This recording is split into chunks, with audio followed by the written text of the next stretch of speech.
first thing I would like to do is I would like to make a toast to Mattia and to Dane. Yes, pay attention, Mattia. And to thank both of them. Dane is not able to be here today, but to thank both of them for really doing a great job. So here's to both Mattia and Dane. Thank you. It's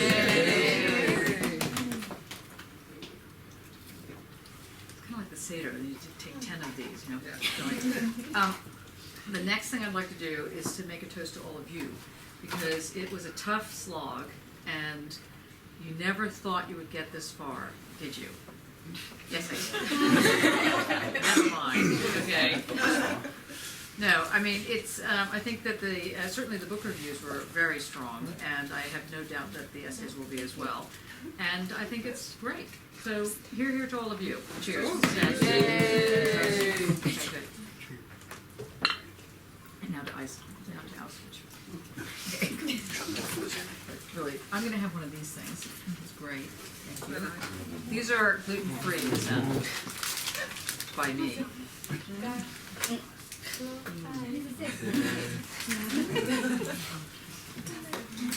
Okay. What would you like to discuss?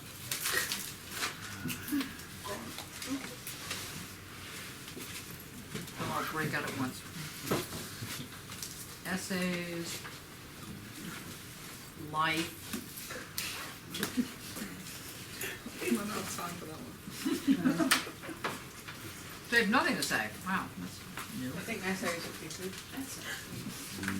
Okay. Yeah, let's start from question 1. What's that? No, this is whatever we need help with. Okay. Okay. Now, I was told that I've so far gotten the amount of words wrong. So, Still? yeah. So if you're doing part-time or an option, is that right?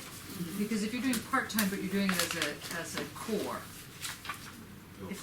you're still a core, right? Okay. It's just optional. It's just option. Or core, isn't it? Right. So if you're doing option, it doesn't have to be the 5,000 words. Is that it? 2,500. 500 to 3,000. Huh? If it's option. What's that? I'm Yeah, it's counting them. 15 credits or 30 credits. Yes. Oh, I see. So if it's 15 credits, it's only going to be 2,500 words. You know, it's harder to do less words. So it really should be 30 credits is 2,500 words. And 15 credits is Right, as much as you 6,000. Keep it going. No, okay. How many people would like to just have 5,000 to 6,000 words? Great. Well, unanimous there. Well, I mean, apart from the core that has to have them. Yes, sorry. I meant of you that don't have to do it. Great. Okay, so everyone else is doing the lesser version. Is that what I'm understanding? Okay, fine. Can you just write as many words as you need to get your between 2,500 and 6,000? Yes. Yeah. I will not penalize anyone for going up to 6,000 words, unless it's just, you know, all work and no play makes Jack a dull boy. Did you ever see The Shining? Yep. Okay, great film. Well, actually, a very creepy film. But at one point, he takes his family to a Swiss chalet in order for him to write and for them to sort of get on with their life and play. And one day, the wife looks at the manuscript that he's writing in. It's like page after page with indents and double spacing and quotes and stuff, only saying all work and no play makes Jack a dull boy. So no, that doesn't count as the word limit. But yes, otherwise. But I would give yourself a structure. I mean, 2,500 is a very different essay than 6,000. Very different. You know, and don't add fluff. I'm an anti-fluff person. Okay, so sorry that sounds like you could tell since I have cats. Do not add fluff. Everything should be there for a reason. Now, those of you that are doing a piece of artwork, just half the amount of words, and then add your artwork. Do not think that is the simpler option. Or do you need a chair? Yeah, there's a chair there. And there's one down here. Yes, yes. sit on this side. Because no one's sitting next to you. It's very sad. Yar says his friend has told him that he's going to go back to China tomorrow and have meetings again. Okay, that's fine. Yeah, thanks. That makes sense. With your own stuff. Would you like a cookie? That's right. I'm absolutely fine. Okay. How many people are now doing question 1? Okay, it's improved. How many people talk to each other on question 1? All right. Okay. Okay, how many people are changing their name when they're handing in their essay? It'll all be under Tadas' name. You know, it's like, No. You'll have a lot of work. I'm at changing mine, Christmas. so at least one's not going to be on Monday. That's right. So we'll know which one that is. You know, that's going to be yours. Okay. So how are you answering it? Objective and subjective.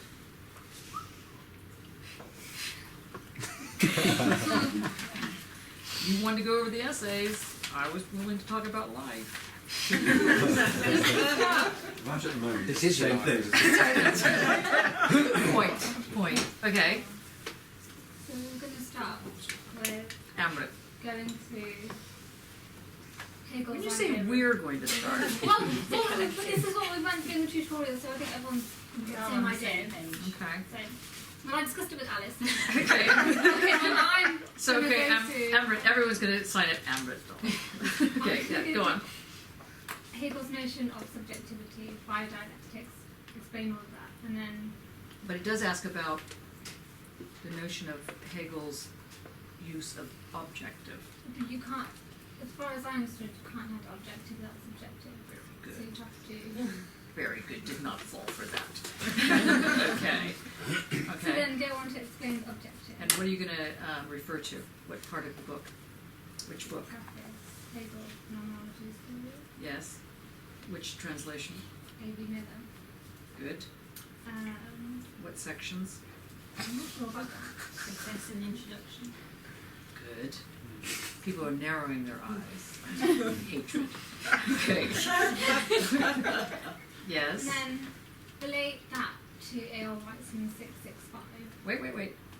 Relate that. The idea Preface. of objectivity. Yeah, what is it? His idea of objectivity. Yeah, that. What is it? That of that it grounds. Well, as far as I understand it, it grounds the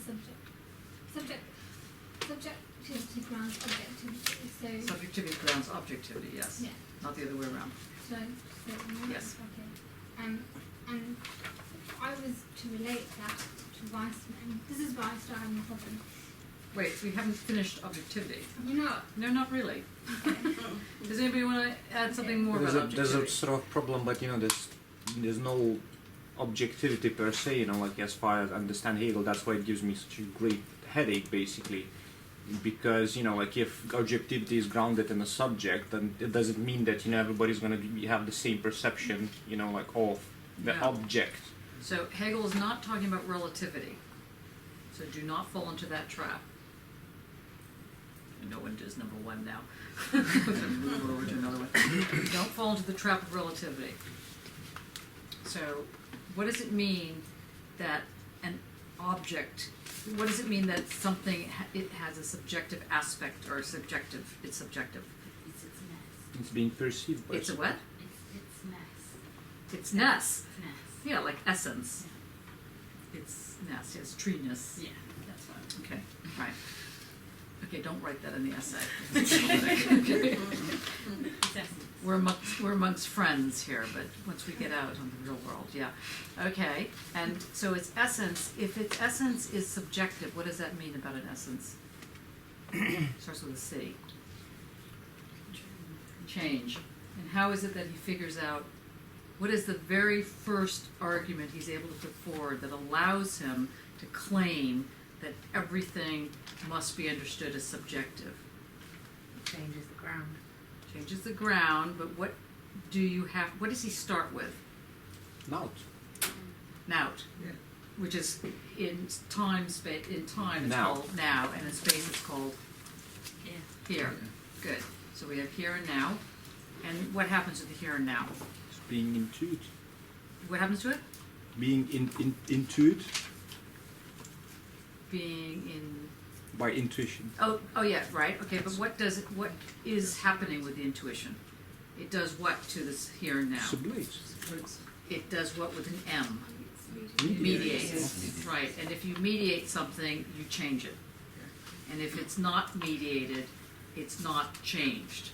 And if it's not mediated, what does he call that? Do not say objective.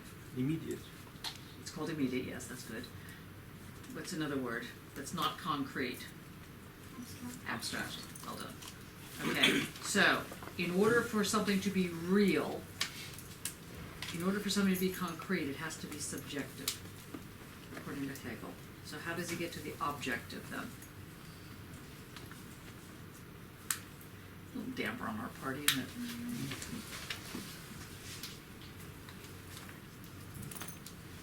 You can do it. How does he get to the objective? Cite to me a section in phenomenology. What section? You can do it, don't give up.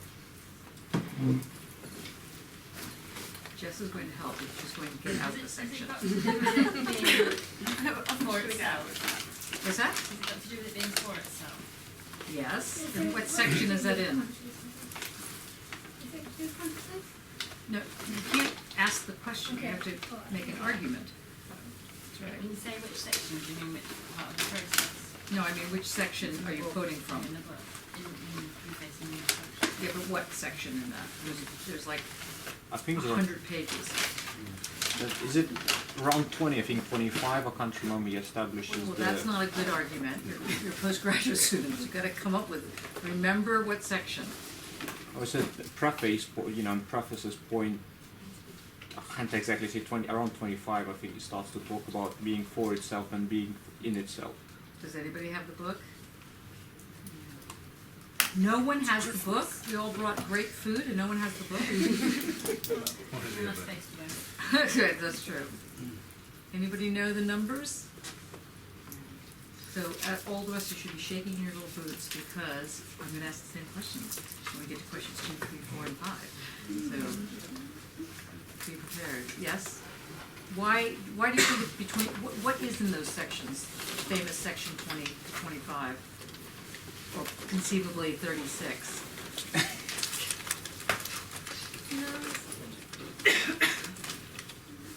So you need to know this. See, here's the sad part. You have to eat, sleep, dream this. Not necessarily in that order. So where is it in Hegel that he starts to make that argument? Help him. Yes, Tomo. Oh, I thought you were reading.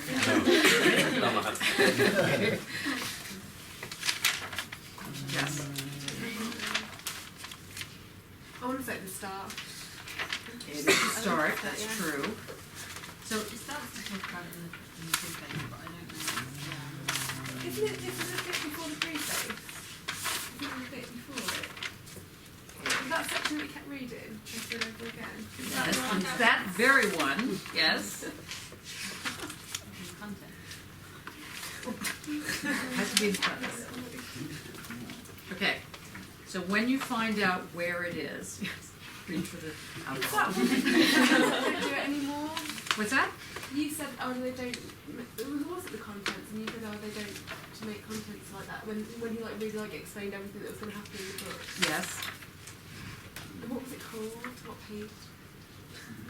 No, you have to know the sections. Forget about the table of contents. You have to go to like the preface or the introduction and know that in section 14 to 20 he develops X, Y, and Z. So when you write your essays, it says sections 14 to 26 or something like that. Okay, let's forget about where the sections are, but to know that that's what you have to know when you do that. Okay.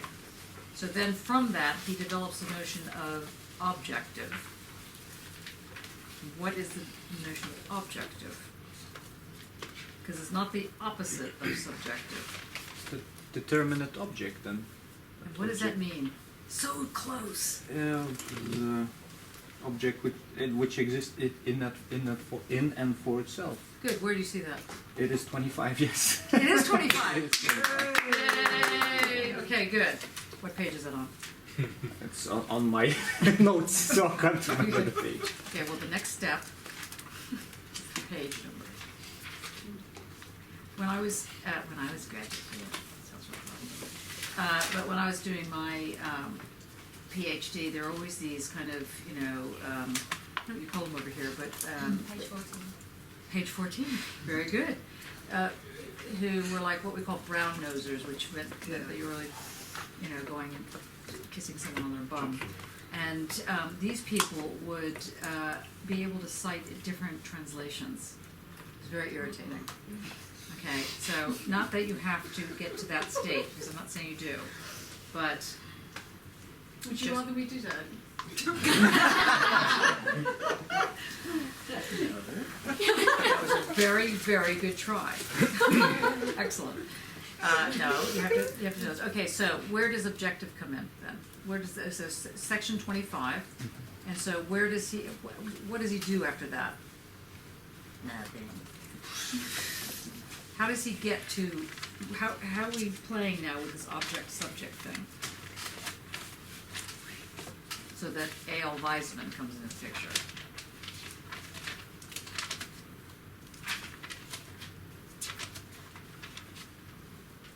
Say again what the objective is, Tadas.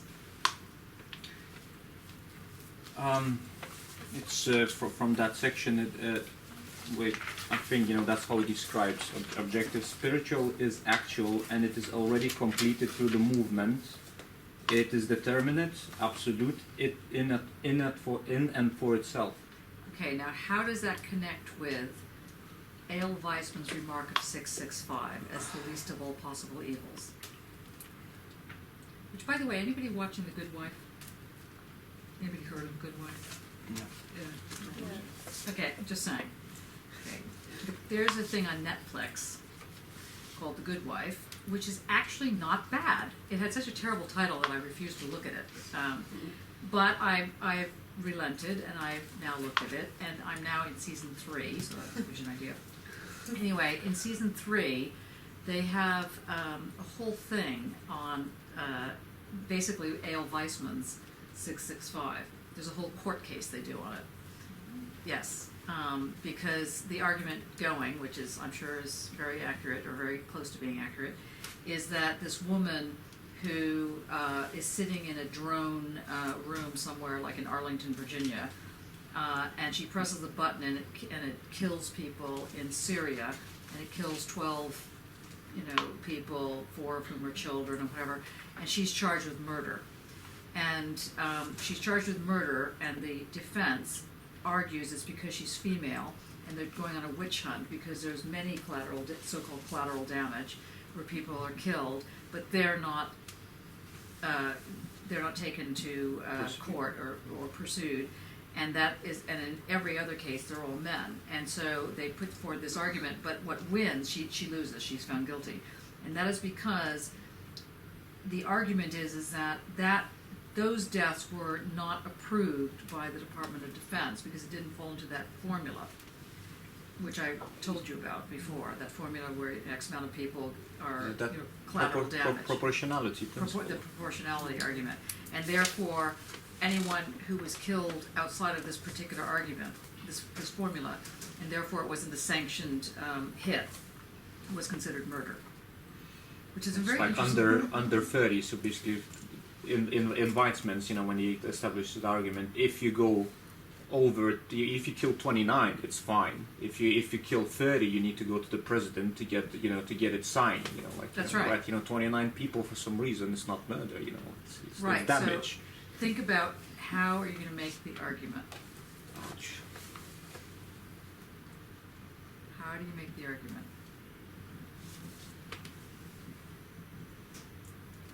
Anybody want to? Aren't you glad we decided to do the questions? It's really Very. put a real pallor on the party atmosphere. Okay, how do you want to? Tia, do you want to give it a go? it's a very complex. Yes, of course it's complex. If even Matthias says so. Yeah. Imagine how we feel. I would enter it from the angle of an economy that needs to be accounted for entirely, and the problem that this raises. So that for Hegel, the three moments of the process of the spirit that make an objective universe. And those three moments are? The subject, the object, and then the subject sublated. Good. The object sublated into the subject. Okay.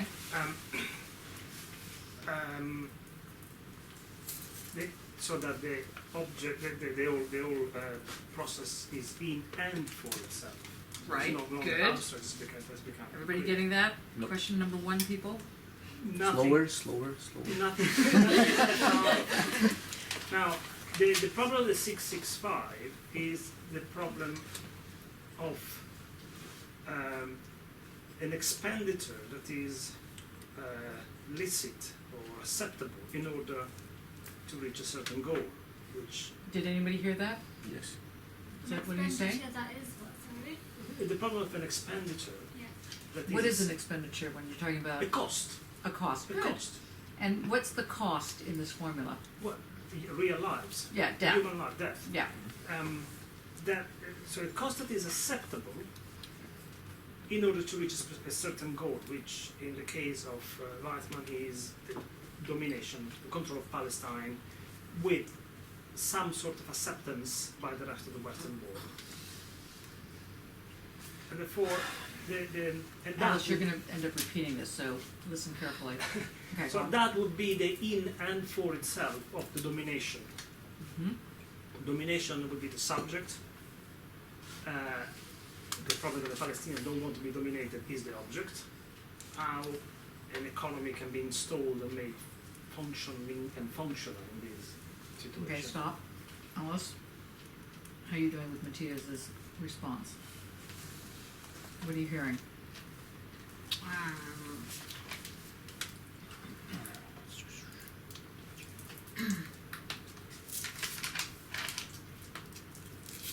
With the with the theory of the 665, What was the formula? mhm. From what I understood of it, it's that, like you said, they're trying to reach a certain goal, but they're trying to do it with, so they're trying to make something end, but with a minimal cost to lives. But in order to make something end, there has to be a certain amount of cost of lives. You just said, I think. Which was? Do you remember? I can't even read my writing. The domination is the subject. That's all I've got. I don't know. Nick? No, I'm not doing question one. I wasn't Well, listening. this is why. I need several years to get my head around the subject and object. Okay. Okay. Yeah, but for me, I still see that logic as very arbitrary. Would it be, like the proportionality principle, Okay. or would it be, Good. like Object is what? the logic? I said, I see it as a very arbitrary, Well, that's. it's not all that arbitrary. I mean, they do come up with a formula. Yeah, but why 29 then? Why not 19 or like 59? And why not? I cannot find an answer. What's the answer? Wouldn't the answer be the least of all possible evils? Mhm. And why is that the least and not like the almost least? Yeah, but why not 28 is the least one then? Why not 27, It's 26, or no murder? At all? Why is it? That's what That's my what head the formula doesn't go says. around. It's all based on the formula, isn't it? Like that's the only thing that they're taking into regard. They're not thinking like actual death, but they're thinking the formula is the only thing that matters here. Like the least of all possible So evils because Hegel's notion of objectivity would probably not agree with Weizmann's formula. Yeah, Good. And why is that the case? I'm not doing this question. Is it because it's not subject to like change in terms of numbers? Perhaps if there was, say, you use 29, would that be a conflict for, you know, about how things always change? No, because there is a formula, and the Because it's formula not is objective because it's been mediated. Is that- close, close, but not right, Oh. but very close. Because Yeah. to Hegel nothing can be completely objective. Okay, but somehow it becomes in and for itself. So what's with this formula? Why is the formula not really an objective formula from the Hegelian argument? Because it can't be for itself. And why can't it be for itself? Because it doesn't have consciousness. No, no. No. Well, it clearly doesn't have any consciousness. So, you know, but why can't the 665 thing be? Okay, just let that So- rest. Yes? Is it like you said, you know, in the tutorial because it's incomplete, it's not 666, you know, that is Is it that because the it's an problem? abstract? Yes. What? And why is it abstract? And because they present it as though it's completely not Yeah. abstract. But you're right, it's absolutely why it doesn't work. Well, it doesn't work for Hegel, obviously it doesn't work, period. But from the point of view of the Hegelian notion of the objective, it's abstract. I couldn't tell you why. Okay, but you're right. That was a right, I know, yeah. but it's a good guess. Mattia, you wanna continue now? Well, that is where it becomes really difficult, because it is abstract. But in a concrete way. Death. Yes. Well, firstly, because in the sublation, I'm thinking that there could be a sublation where the object, or in this case Palestine, is dominated but not destroyed, so contained entirely in the subject, the dominating power, and there is no expenditure. It sounds horrible, but it's exactly the problem, the ethical problem, without wastage in it. The value of the lives in the expenditure that Weizmann describes is lost forever, is not sublated and reconciled with the subject. So that's one ethical problem. Must I? Wait, Okay. Amrit? No. Oh, well, no, it's because it's never fully complete. The answer is never always definite, partly because of an ethical response, partly because of how people understand 665 and how they use it. So it will never be. But we know that what is knowledge Yeah. for Hegel is always subjective. And therefore it's finished, but not finished at the level of being a definition. Yeah. So we're close. You're close. You're right that it was abstract.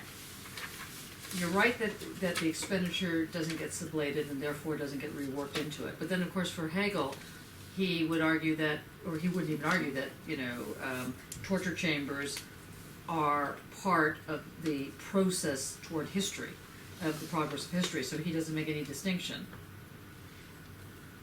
It's got anything to do with the idea that even though this formula is accepted, it's also generally accepted that the outcome can't really be predicted. Okay, so close. So close, but still not right there. Okay, so think about it this way and then we'll move on, which is that the object in the Hegelian move is in relation to the subjective, right? We know this, it's the in itself, for itself scenario. But the formula 665 Yeah. does present itself with an ethical component. It does make the argument that it is what has to be done. This is not Hegel at all. Hegel doesn't make that part as the ethical. His notion of the objective is without that type of ethics. You see that? Yeah. Yes? Jess? No, I don't have to say. That's right. That's it. I've had it. Is this when you brought in Marx and said that, like, for Marx, like Hegel, did you say Hegel was wrong because he didn't leave room for the political in Hegel's theory of Good. subjective and objective? Yes. So therefore, you guys, So, that's right. This is kind of like, what's that? Just a minute or something. You're just finishing. we're going at Hesitation. I'm trying to think. So, 665 is a political remark. But nothing in Hegel stands out as a political remark. So that's your first clue as to how to deal with this economy of expenditure, economy of spending lives, which is presented as an ethical positive, even though it's horrible and wrong. There's nowhere that Hegel, in fact, at best, Hegel says, look, slavery isn't so bad, because after all, the slaves have the real power. That's about as far as he gets on making a political comment. Mattia, did you want to add anything to that? I'm still thinking of the fact that it is abstract. Mm-hmm. Precisely because, as Emmett says, precisely because it is not a real dialectical dynamic that is taking place, but it is presented as such, Yes. and it doesn't really mediate that imposes a framework Good. with an already fixed outcome on it. Good. So you were half right there, Tadas, when you were going on about the fixed, why is it 19 and not 29? Any more questions on one, or are you like going, why am I doing this question? Why am I doing this course like that? Thanks.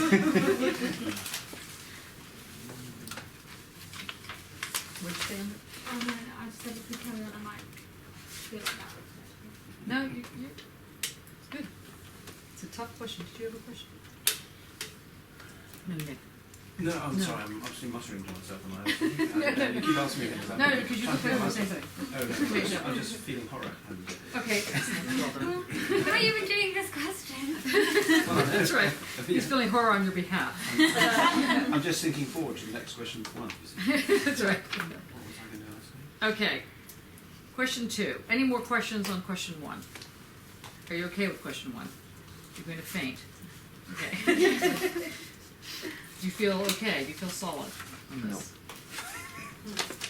Yes. It's like it's actually, for me, it's sort of maybe easier to connect through Marx, like, I mean, that, material circumstances actually, no, it's But is that still why? so like in a circle that, ideas impose material, like, sort of, circumstances. Don't bring in Marx here. Just stick with Hegel. Can I choose? I No. was going to ask a question. Okay. This is probably just a bit extra, but could you introduce, say, the banality of evil and the idea of it? You could. How would you do that? I'm not entirely sure yet. It was just as soon as when I read it, it just because you're following a formula and it's not as though you're bringing any kind of conscious thought into it. You're just doing what the formula tells you to do, and that's it. And that kind of embodies the idea of banality of evil. Mm-hmm. But Good. is it worth bringing that in? I wasn't sure. Mm-hmm. I can't answer that question. Yeah, but obviously you can't. Okay. But I can go, that sounds like a good idea. Okay, question 2. Okay, who is degenerate amongst you? Who are degenerates? 1. That's it. 2, 3, 4. Okay, you 4 degenerates. Do you want to show them your maps? Do I? Do- Yes, do I?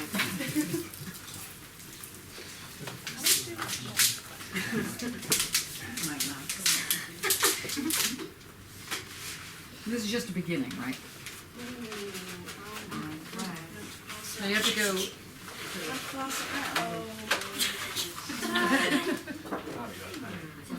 It's a mind map of basically what I did was I just took the question to pieces, and then each of the things is the part of the question, and then I just researched each part of the question, and then I went and laid down in a darkened room.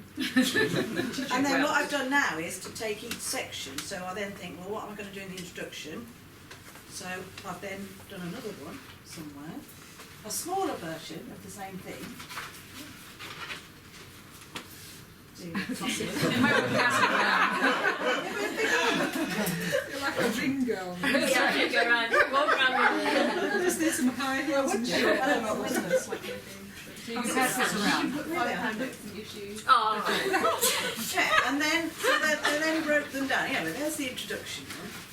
So that's breaking it down with just the introduction. So I've got just words and things that I want to try and put in the introduction, plus the things in red are quotes that I found.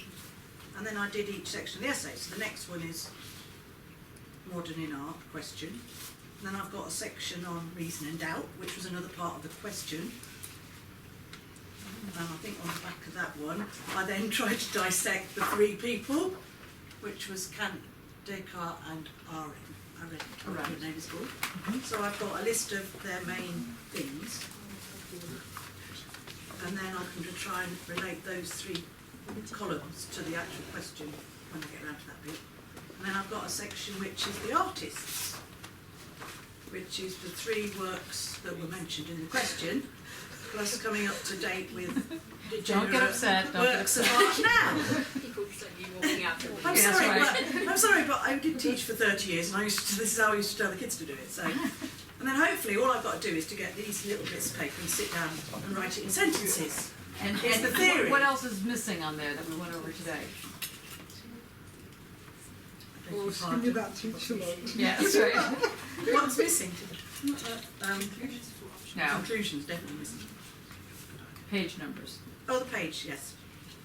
So when you do these kind of things, don't forget you have to know where things are coming from. Yeah. Want to pass those around? Does anybody have any comments on this, other than the fact that you want to, like, see? But it's not. Don't show up in a dark alley. No, I'll do it. That's right. Yeah, how much to charge? That's right. How much do you charge? That's the How much do you question. charge? Yeah. I'm not quite, but this is sort of notes and preparing for the essay, are they? Yeah, the essay it's itself? research. Well, basically what I do is Well, I get a that'll be book. the essay once it's written It'll- properly. Yes, it's going to be written as an essay. It's not an artwork. No, That's not the one. Hand it in. I mean, it is, but it's No, but I just, yeah. No, but it's not. no, it's not, but it is. No. Oh, thank you. But I mean, instead of writing copious notes down out of a research book, I just take a word, or if there's a good quote, then I have to quote those down on the sheet. So that way you also don't do any plagiarism or whatever out of the book, because I've never ever written a whole paragraph or anything. All I've ever done is written a word or two words. Now, Does that make what's sense? the argument to the, Good question. what's the argument in number two? What's the question in number two? What do you think's being asked? What's the question? Sorry. The term degenerate art was consistently used by the Nazis to describe virtually all modernist art. That's the first thing you take on board. What is it about the modern that seems to bring forth degenerate art? So what do you think that is? Because it didn't fit into their ideas about themselves or their society. But what is it about being modern that that in and of itself, change? So that already is threatening the status quo. And what type of change?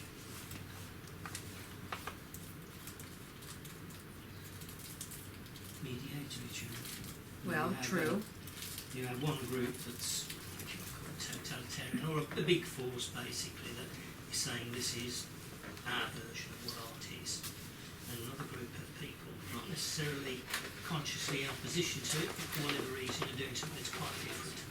And then the majority who are in charge are then pointing to these differences as a means to identify and project identified deviance from the normative values that big four. Okay, well, let's put it this way. Is there anybody in this room who has ever felt that they weren't intelligent and therefore could not make a decision by themselves?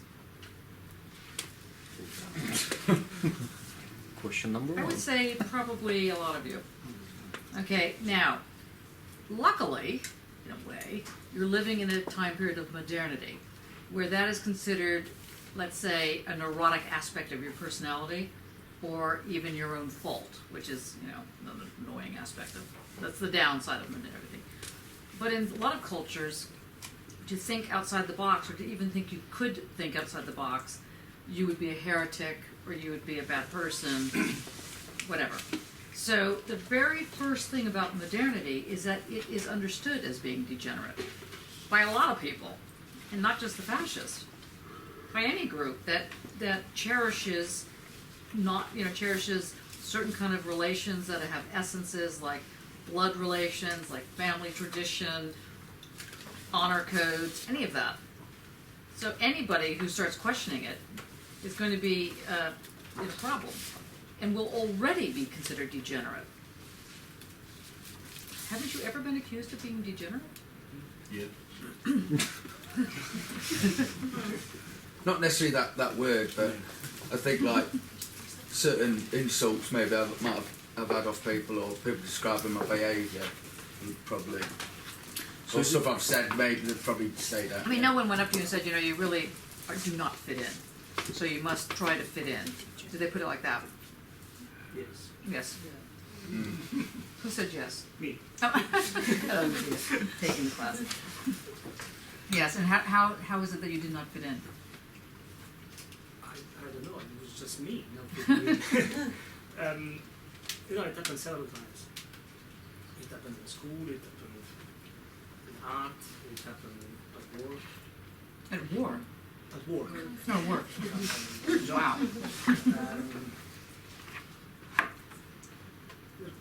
And so, subtle light, never necessarily, or not always aggressive, but yeah. passing comments made one realize that you cannot be placed in the existing categories. And so if you're not placed in if you're not considered a part of the belonging, what happens? This is personal experience. For me, it goes from being dropped if needs be to being excluded. When things become more tense. Mm-hmm. Okay. So on the job could be that you're fired. You're the first who could be fired because right. You're the one that belongs the least. What about reputations? I mean, usually females, not always, but often females have to worry about the reputation side of things. So if they step out of line, they're considered, loose. Or what's the word over here? Not slut. Slag, that's it. I know slag. It's such a bizarre word.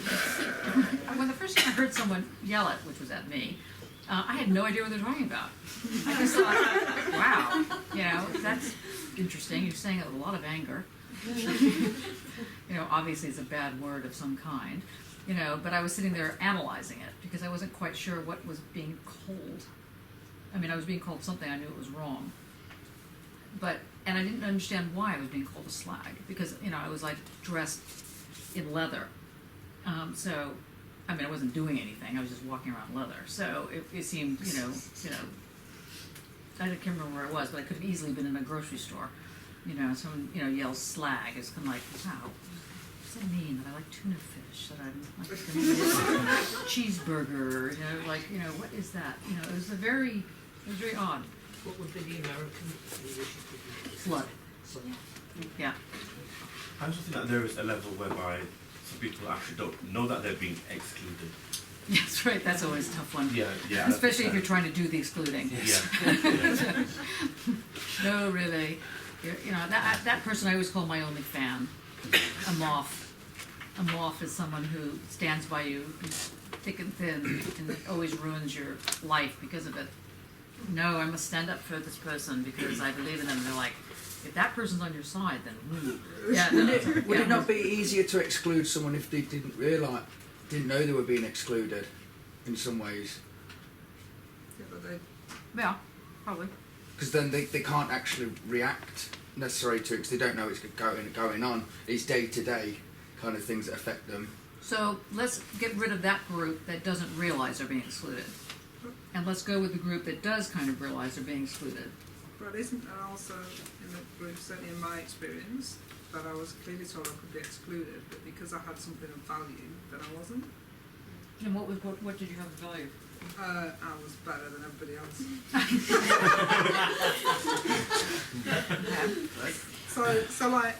Like at school, I had a PE teacher who actually said that black people were better at sport and faster because they had a special extra bone.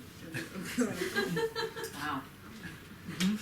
to like everybody else. It's a way of saying to everybody else that that's the only reason she's passed. Well, I always got the double whammy of being Jewish and female, which meant that you were not only, intelligent, because after all they trot out Einstein or something, this kind of thing, or they just say, well, girls are smarter than boys, this kind of thing.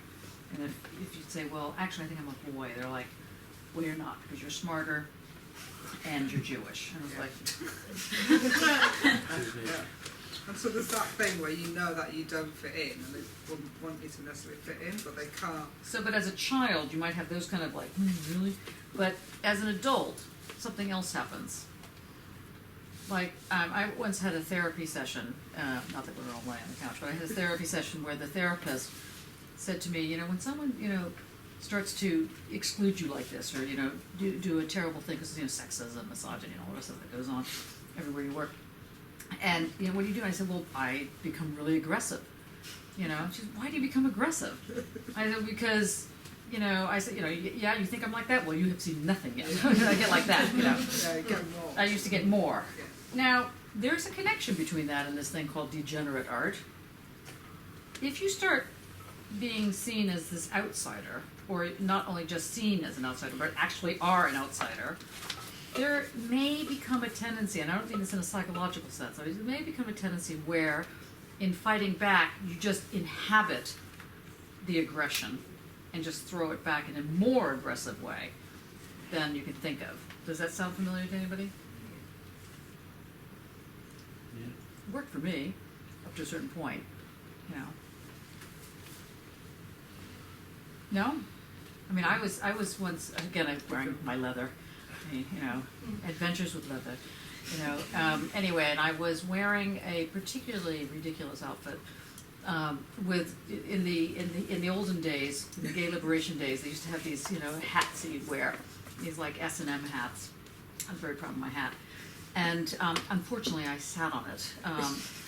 And so it was a bit crooked, and it was very expensive, this hat, but I couldn't get it fixed. So I kind of wore it a bit, off center, so it kind of worked in my view, but as I wasn't looking at me, it was fine.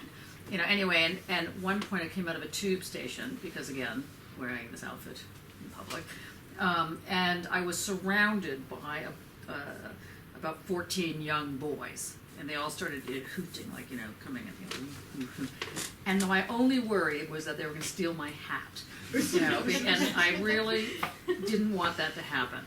So I got into this whole thing of being completely psychotic, and it was fantastic. And I really got into it, and I freaked them all out. I was against this wall. I was like, anyway, the point is that I was definitely seen as this degenerate, creature. And then you start thinking about it as a way to make it kind of glamorous at the same time, or make it, quote, work, whatever that means. And that's where you start playing around with other things like jazz or improv, or things that really don't fit in atonal music or sounds or this kind of thing. So that's why I asked you, like, what is it about when you finally think that actually you have a brain in your head, might as well use it? What's the worst that can happen? And then you think, don't tempt worst, because you can find out the worst things that can happen. Then what happens? You start dealing with this question. So modernity has a tendency to produce this thing called degenerate. You need to think about what that is. Who else is doing it? Who's Yvonne? You're doing Sparks. You're doing this. How are you answering this? I'm not sure yet. I went to the British Library yesterday. Mm-hmm. Read that book. Which one? It's called That book. yeah. Oh, yeah, another one. It's called Degenerate Art: The Fate of. No, it's called.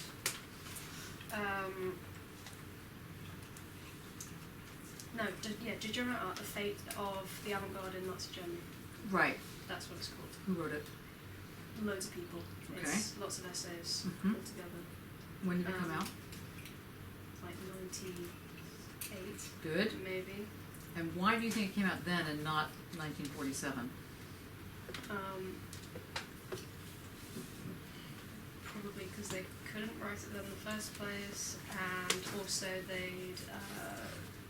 they'd sorted out, like at the end of the book, they've tried to gather up all the information about what was actually in this degenerate art exhibition, like the one that was in Germany. They've gathered all that together. And what was that exhibition? Because a lot of people don't know about this exhibition. So the Nazis basically in the, I think it was in the very late 30s, and they gathered everything that Germany had produced that they considered to be degenerate or bad art, and they went through a huge process of firing people who worked in art galleries, and everyone had to kind of flee Germany, that kind of thing. And then they made this whole exhibition, which I think started in Hamburg maybe, but it like toured around and it went to lots of different places. And they basically put on this show like this is like basically just completely taking the piss out of all these very other respectable people, and just saying why the reasons why the work was bad. And there was lots of like in the exhibition booklet there's lots of bits of writing from Hitler and things like that about why he didn't like these things. And then he also set up that other exhibition as well, and knew like what was actually good art, and then they toured around.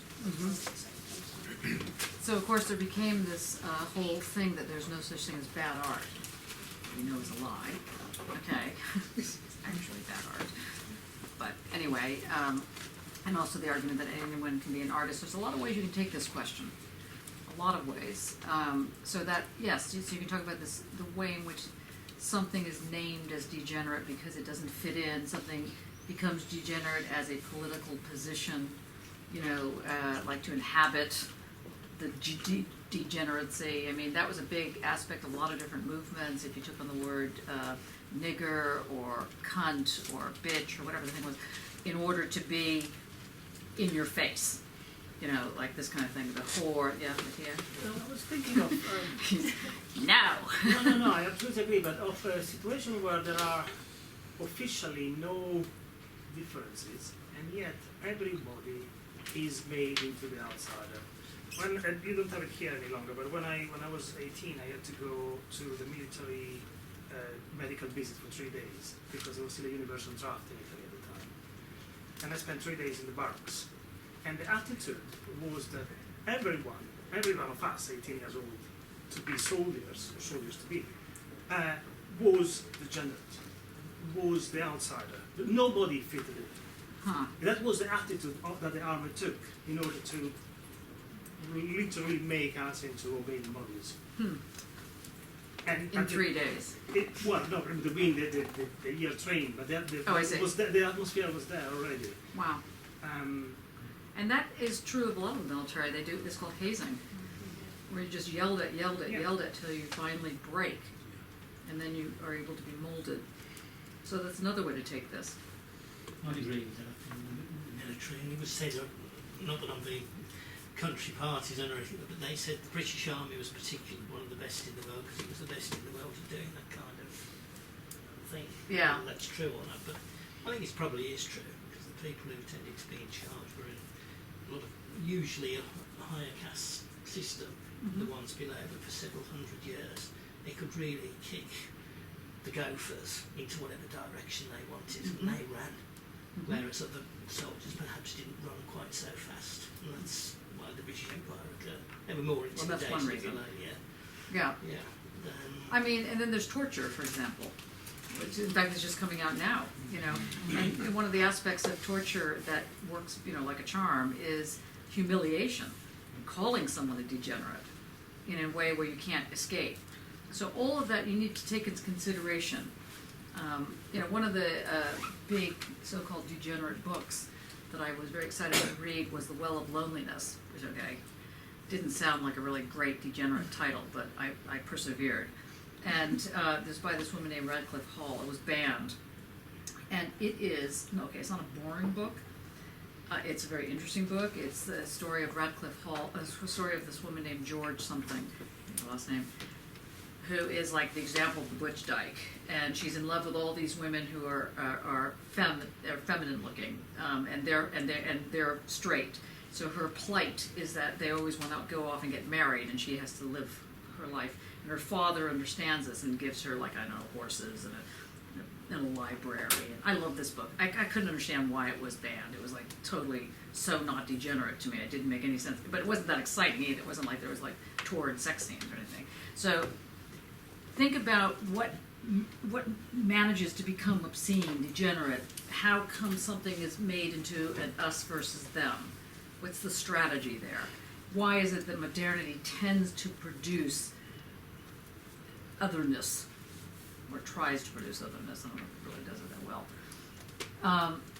And that's why you're looking at this, Adorno's remark, art need not defend itself against the rebuke that it is degenerate, because it basically, all art manages to do this. All art is disruptive. And he's getting into this whole question. You need to talk about that somehow. And then I asked people to look at reference to Duchamp's Bride, Descending the Staircase, Belmer's Doll, and Maya Doreen's Missions in the Afternoon. Though you don't really have to stick with these people if you have other ones. They're equally interesting, or better.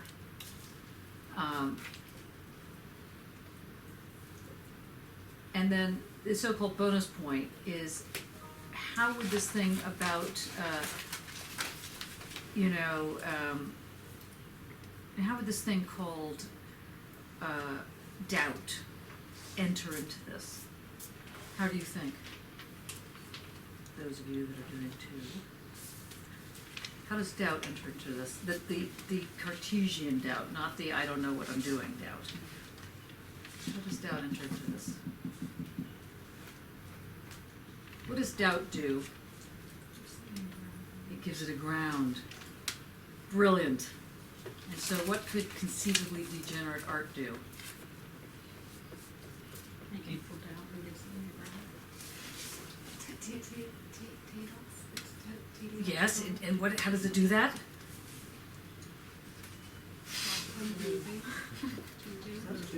Ow! Jumping. What is it jumping on? The ground. Bloody hell. Okay. Any other questions about this? Can we move on? Do we need air? You guys dying? Do you want some more to drink? Fading. Okay. 3. This is what you're doing. I was going to shout 4 as you said 3, but I didn't quite get it fast enough. Well, you said it was the one after the one before. True. Okay, question 3. What does it mean methodologically to suggest the sum is always greater than the whole of its parts?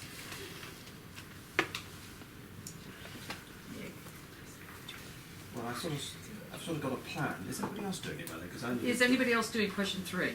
Because I only decided to do it about a week ago, so I Yes, have no idea. So Chloe's doing it. Nobody else? I thought there was Simon is as well. Simon's doing it, yeah.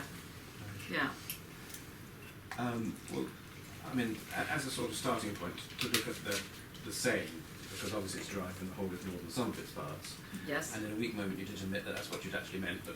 Yes, it was a weak moment. But But then I found it was much more interesting anyway. Well, so Sang. I sort of looked at it and said there are a couple of interesting things about it, but it's really the whole is more than the sum of the parts.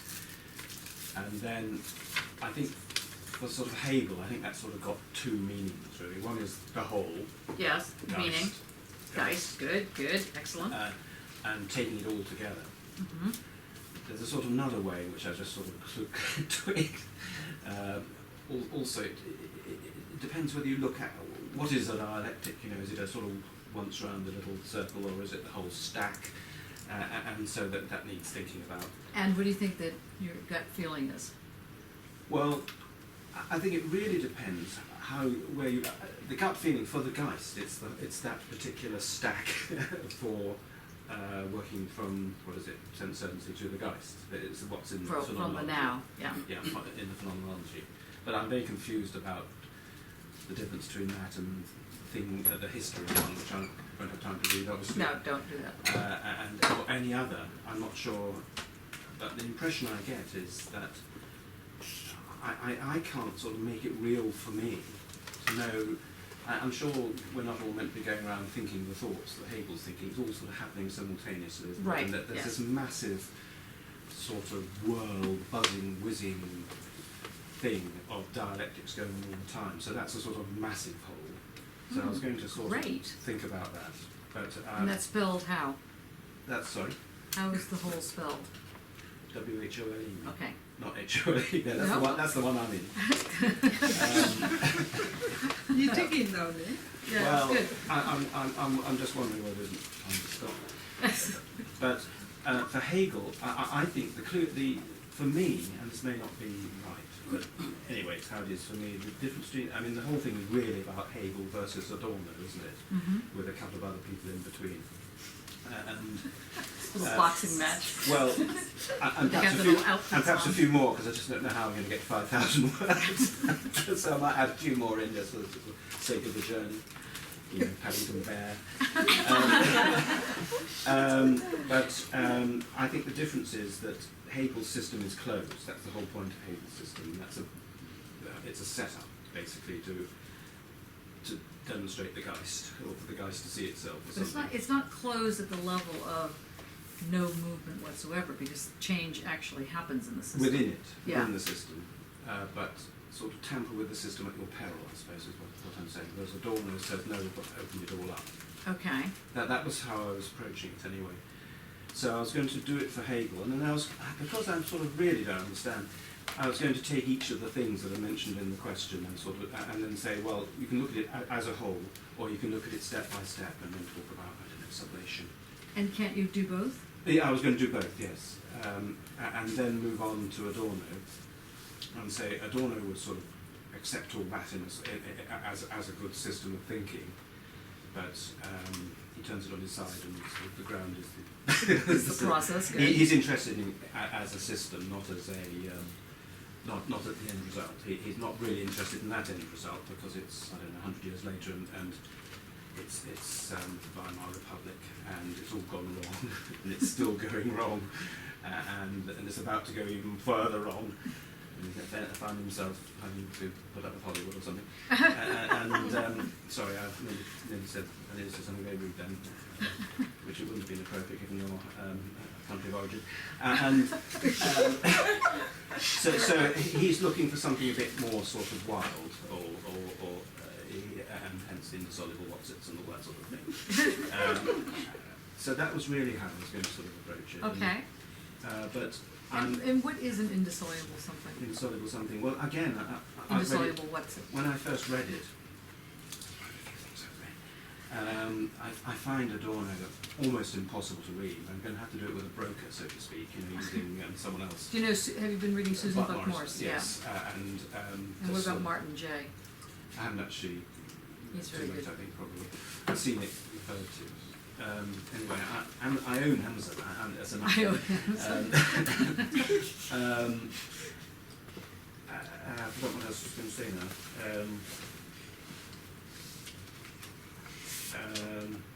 Indissoluble something you asked about. I'm not quite sure whether it means there's a sort of something left over, or whether everything is really not completely sublatable. The latter. And right, okay, it's the latter. Right, well, that's how I read it the Good. first time. And why isn't it sublatable? Why isn't everything sublatable for Adorno?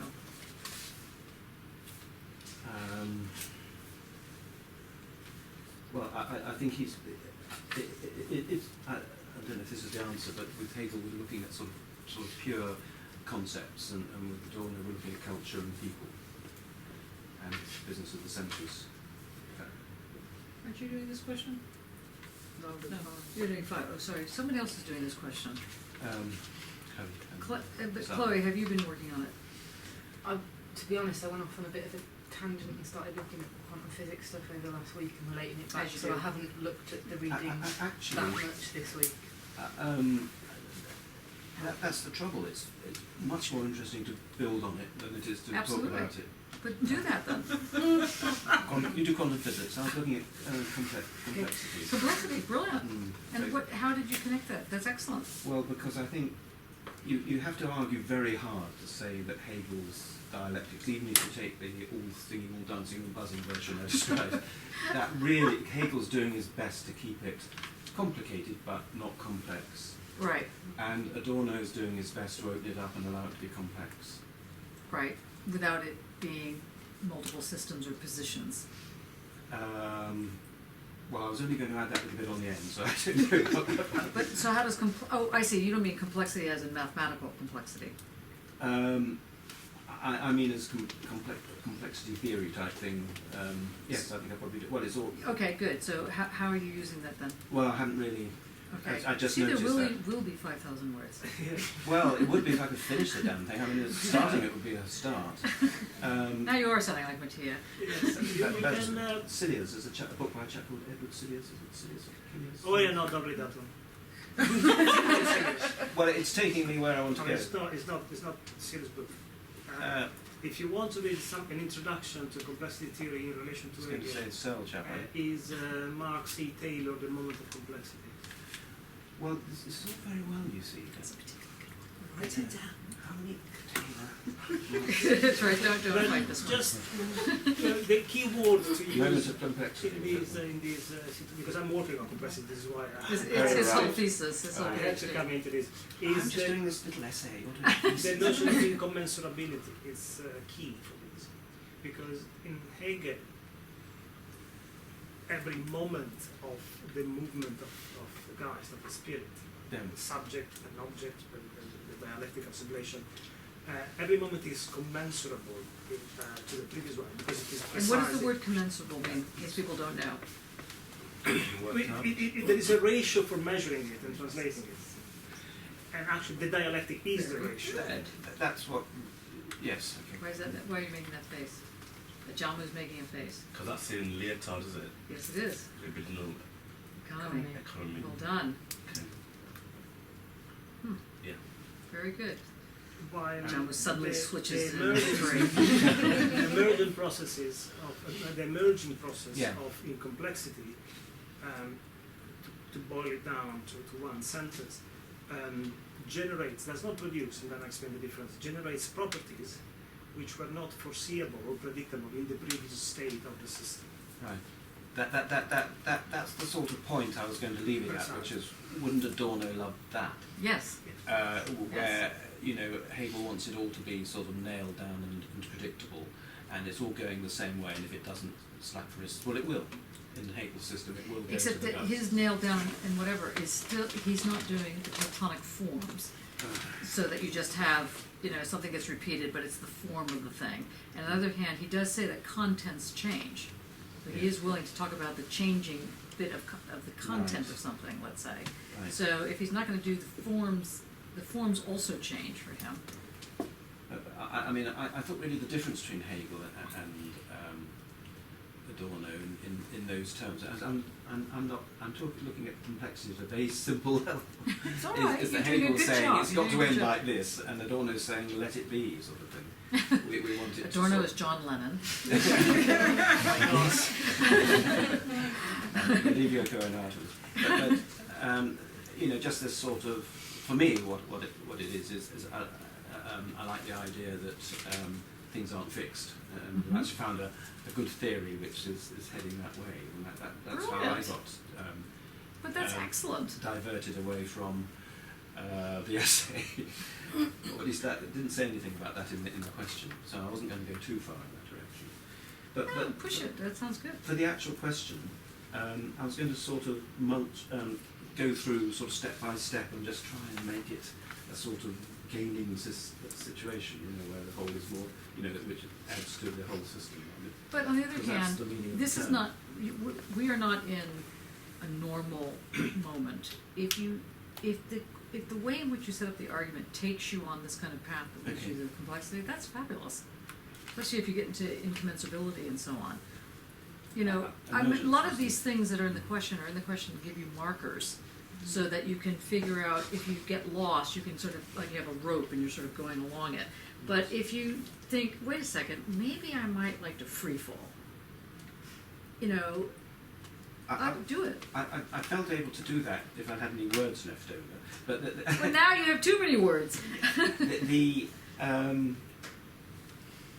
the question lists a number of sort of steps or things to do with dialectics. It's universality, sublation, can't remember, negation,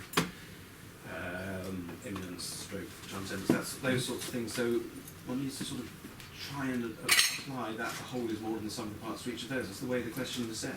No, so you no, have to do that, but perhaps move No, on it could quickly. be that the whole is greater than the sum of the parts if the sum of the parts, if the parts themselves are never fully framed. Yeah. And so if they're never fully framed, then the whole is always going to, then the sum is always going to be greater than the whole of its parts. Because I think it's probably a mistake to break it down too far into it. Yeah, it'd be a mistake to break it down too far, Yeah. because then you get this molecular thing, and it wouldn't, Yeah. And then it's Lego instead of a sort then of it's Lego system. instead of complexity. Yeah.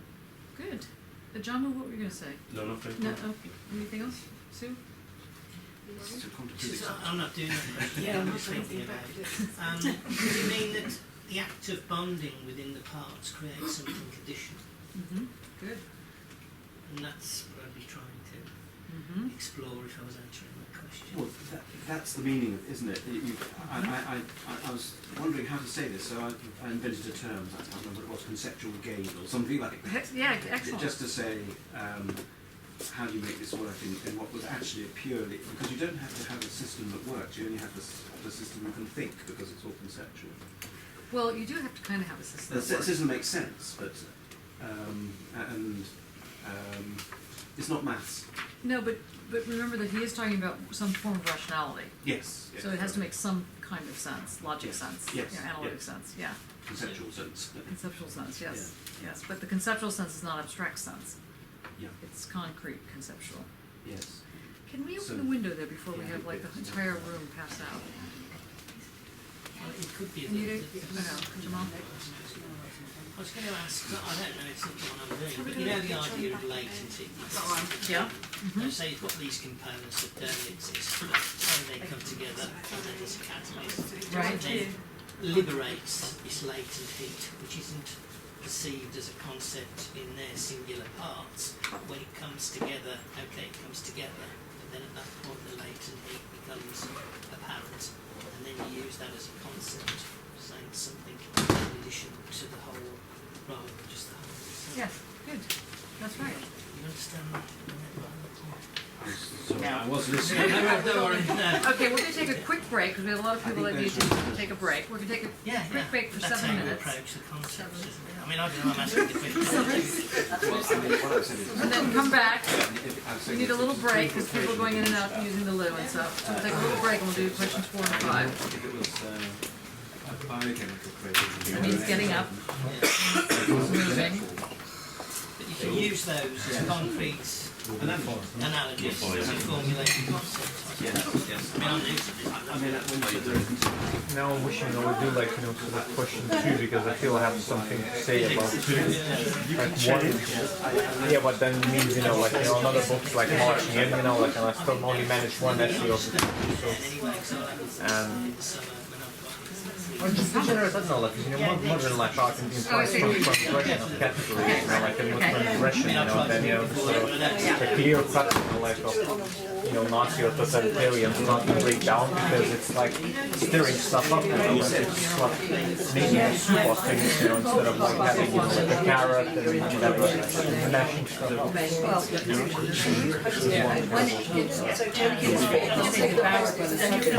So you can have a break, you know, before they get into it.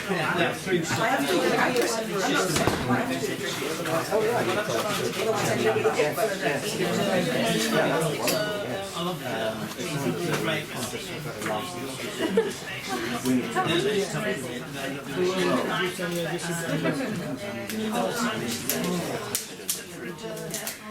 it's merit. Well, you have to make it play because of the size. It's about 3 points.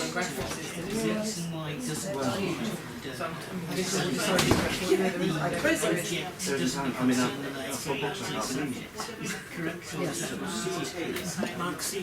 And more importantly, move sublimation. Yeah, because that's the And then I sort of think, well, why? That book is, skip the first chapter about postmodern feminists.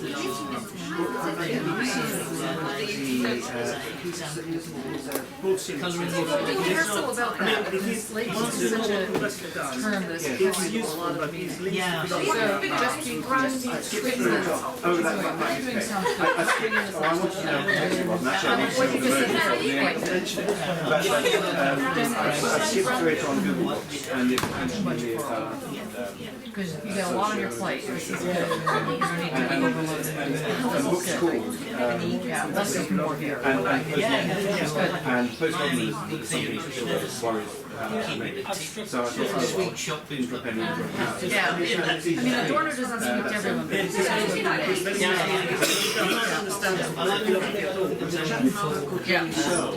Yes, That's good. and Searle is not we think you can account. Yes, I'm heard on there's that program on Thursday morning in our time, and he, although he sounds like a bit of an arse when he's talking, but he doesn't have the Google, doesn't it? It makes sense to me. No, he has a brilliant mind. Yeah, right. That's fantastic. You can account. Yes. Oh, right. In other words, the link to the reality can be analyzed.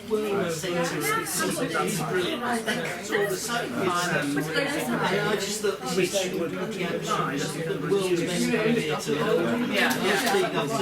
I mean, I just go back to sense. I think my theory is like I was modelling you know, there's some Wittgenstein too. So when you were talking about earlier this term,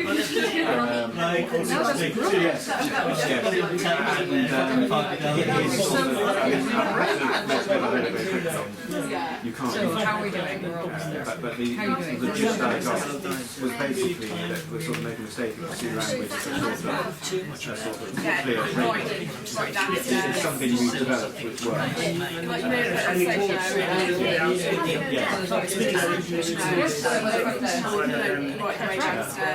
Go downstairs and there's a room and then there's a water. the right response to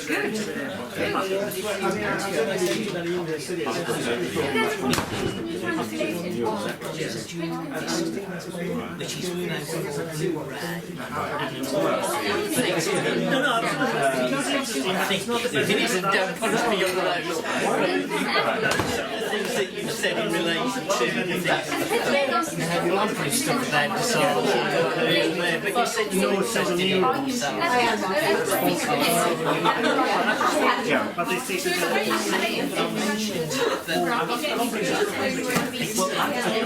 it means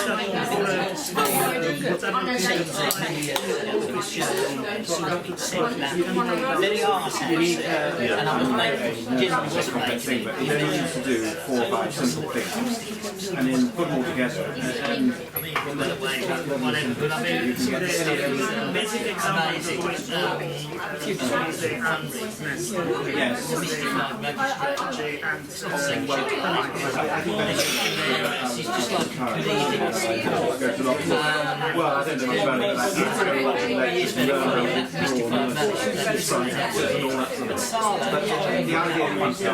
with a few things which seems to put them into a network, and then it's only start doing it that becomes I think it's fine. And I hope well, maybe you'll find it useful, I don't know, but it's certainly bizarre, so I thought I must mention it then. Right, amazing.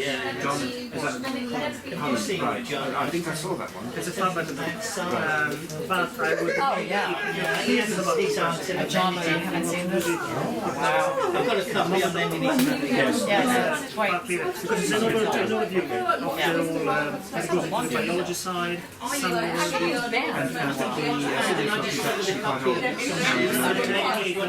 it's very easy to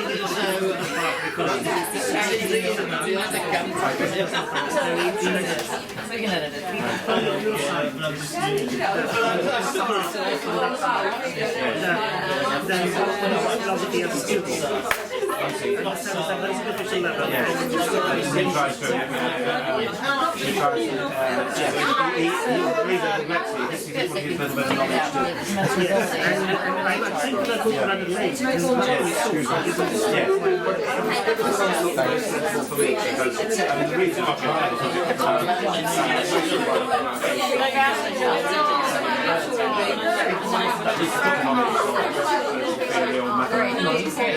This is based on philosophy, and also it has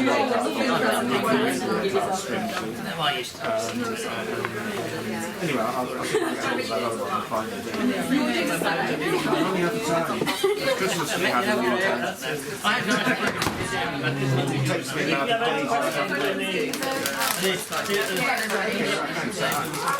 have to remember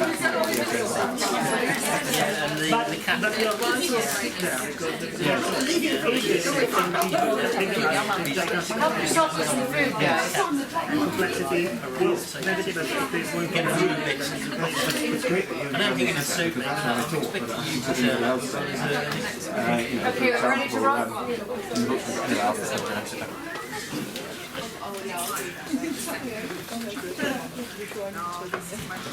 Now, I realized that we did not discuss the role of attunement and morality in this. So I'm going to let it lie because I want to make sure we get to the other two. I don't have time to just talk to each other. Who's doing 4? Oh, wow, quite a good. Okay.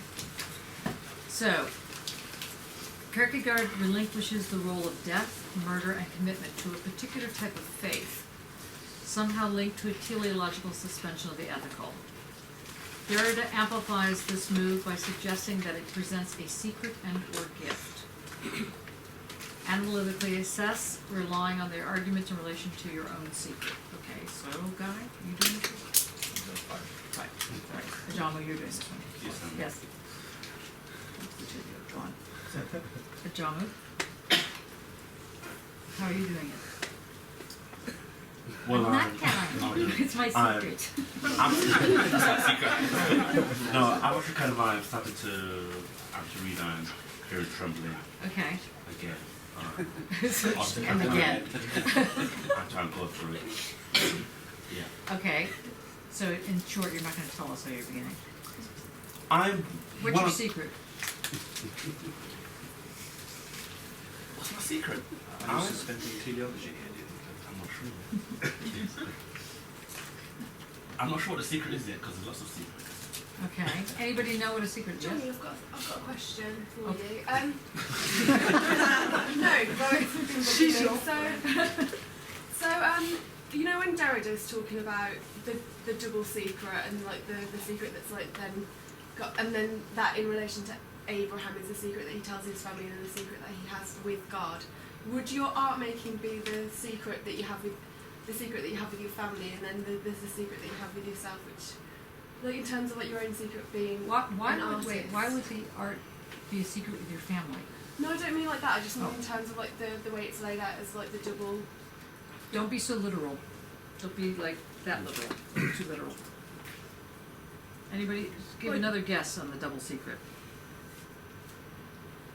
So let's go back to Abraham. It's his double secret. What's the double secret is not so much he has a secret to his family and then one to God. Isn't it because he has a secret? But he has one secret, which is which has the same definition of being secret. But at the same time, even if he was to say it, no one would understand. So it keeps it a secret. Right. So he could tell the secret, but no one could hear it because it can't be revealed. Not that it can't be revealed because it's forbidden to be revealed. But he doesn't know it. No, it's not able to be revealed. It's not possible to reveal it. It's like, let's say you decided to pour water into a glass, but you didn't have a glass. Okay, so you just poured it, and then you were surprised that it didn't get caught in a glass that didn't exist, right? Because that action you think, oh, it should exist. Well, same thing. The secret, in telling a secret that is fully a secret, it doesn't matter that you tell it because it can't be heard. Yes, Todd. So does it mean that it's not? So it means that anybody else would not be able to comprehend it, to understand it. No, it means that it would dissolve the moment it is put under light. It's like the secret is like a shadow. Forget about the water. That obviously didn't work. Okay, so let's go with this shadow problem. What's that?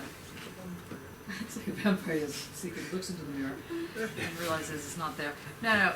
If a shadow only exists in a certain condition, and that if that condition weren't there, if like, for example, there's a shadow right now, Marcus, so if that shadow, if there was a light that went somewhere, if there was a light that was actually shown then, that shadow would go away. The shadow can't exist once the light is brought to it.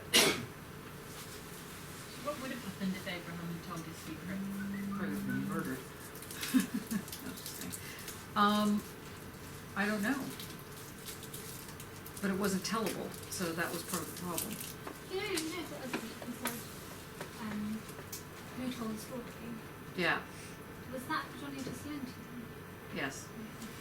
I just wanted to confirm that. So it wasn't Johnny De Silencio, it was Johannes. Johannes. Yeah, sorry. Just saying, just so we're clear about this. Yeah, anybody else have anything to say about the secret? That's right, don't crawl under the desk. There's a very weird expression in English, that the floor opens. The ground opens. Yeah. What is that about? Monty Python did a sketch Oh, I see. Ministers falling through the Earth's crust on doing a ministerial broadcast, which is I think based on that concept. I see. So the Monty it's Python like thing gets swallowed. brought that forward. Well, they're all. No, it was before that. No. No, it's not before that. Oh, was So it? it's like you just want the ground to open up, don't you? You So remember just it. You just want it to just release the buries ground. you and just and you don't exist. It doesn't happen. It It's never just happens. not a concept I'm familiar with.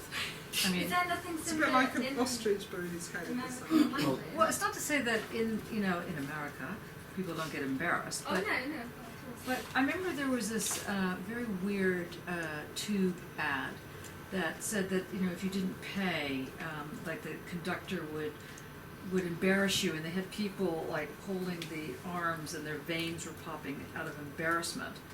You see yourself, this would never work in New York. Like nobody would care if anybody knew or didn't know that you didn't pay. It just simply would have no, resonance at all, Yeah. That's it just didn't translate. And that's part of the secret. The secret doesn't translate. Okay? So try and remember it that way if you can't remember it any other way. It's not translatable. So it wouldn't be understood even if it was told. Right. It's not about, no, wrong. You can't, because it's not about understanding. It's about the secret actually existing. It can only exist in one form, and that form is, let's say, one-dimensional. So it can't be made into 3 dimensions, or it can't be made into some other dimension. Okay, did that help? No. It can only be between Abraham and God. That's the only form it can exist. That's the only form it can exist in. So it only exists in that one negotiated moment. Time Yeah. between them. If one can add an extra layer, Yes? because God is non-dimensional, there is no between. But that's the whole point of it. Yes, So exactly. It's Abraham with his problem that Abraham with his problem. does not go somewhere else and does not have a direct solution, at least in ethical terms.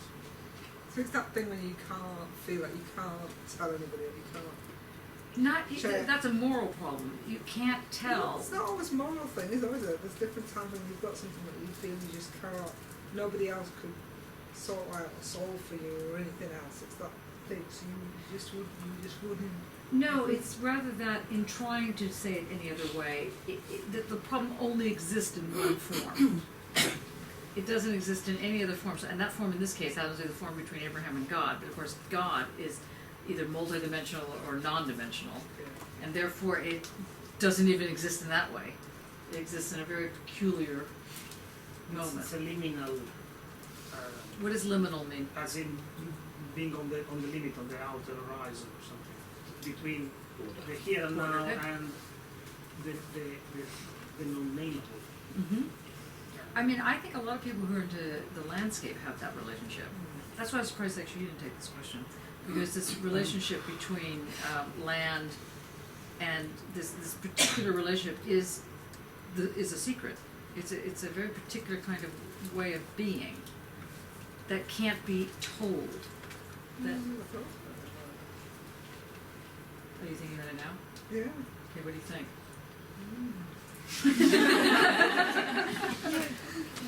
Yeah, but you can't explain that bit, the difference between it being like just there and being here, and the way that you would interact with that space. You can't articulate it. It's not because you don't want to, No. or not because you feel you can't. You just can't. It's not to be articulated. It was very important, archaeologically speaking, they cite a lot of their stuff in liminal sort of areas. Yes, and can you explain what that means? Well, simply on the skyline or on the edge of a lake or something like that. And why is that? Well, again, it's very, you can come. Trouble is, when you try to explain it, you start talking rubbish. You think, well, perhaps it's sort of metaphorical of another, perhaps the boundary between adjacent topographical zones, a sort of metaphorical of sort of different spiritual zones or something like that. And you start talking sort of mishmash of magic and pseudo something, but yet you know it means something. Mm-hmm. But if you try to put it into words, then it, it's sort of just don't try really. I think they just say But that in itself, trying to explain it, would just kind of. It sort of Dissolve. disappears It would just in a be- sort of low words really. Mhm. You can never quite, but people who know what you mean know what you mean. Yeah, you can Mhm. share it in that way by not. So you think the secret can be shared? Well, the I way, think some no, people- the way Point that at you're talking Nick. about it in this way, you can without actually having to physically share it. It's a sort of attunement thing, isn't it? Yeah. Where you sort of, there are times when you're very sensitive to it.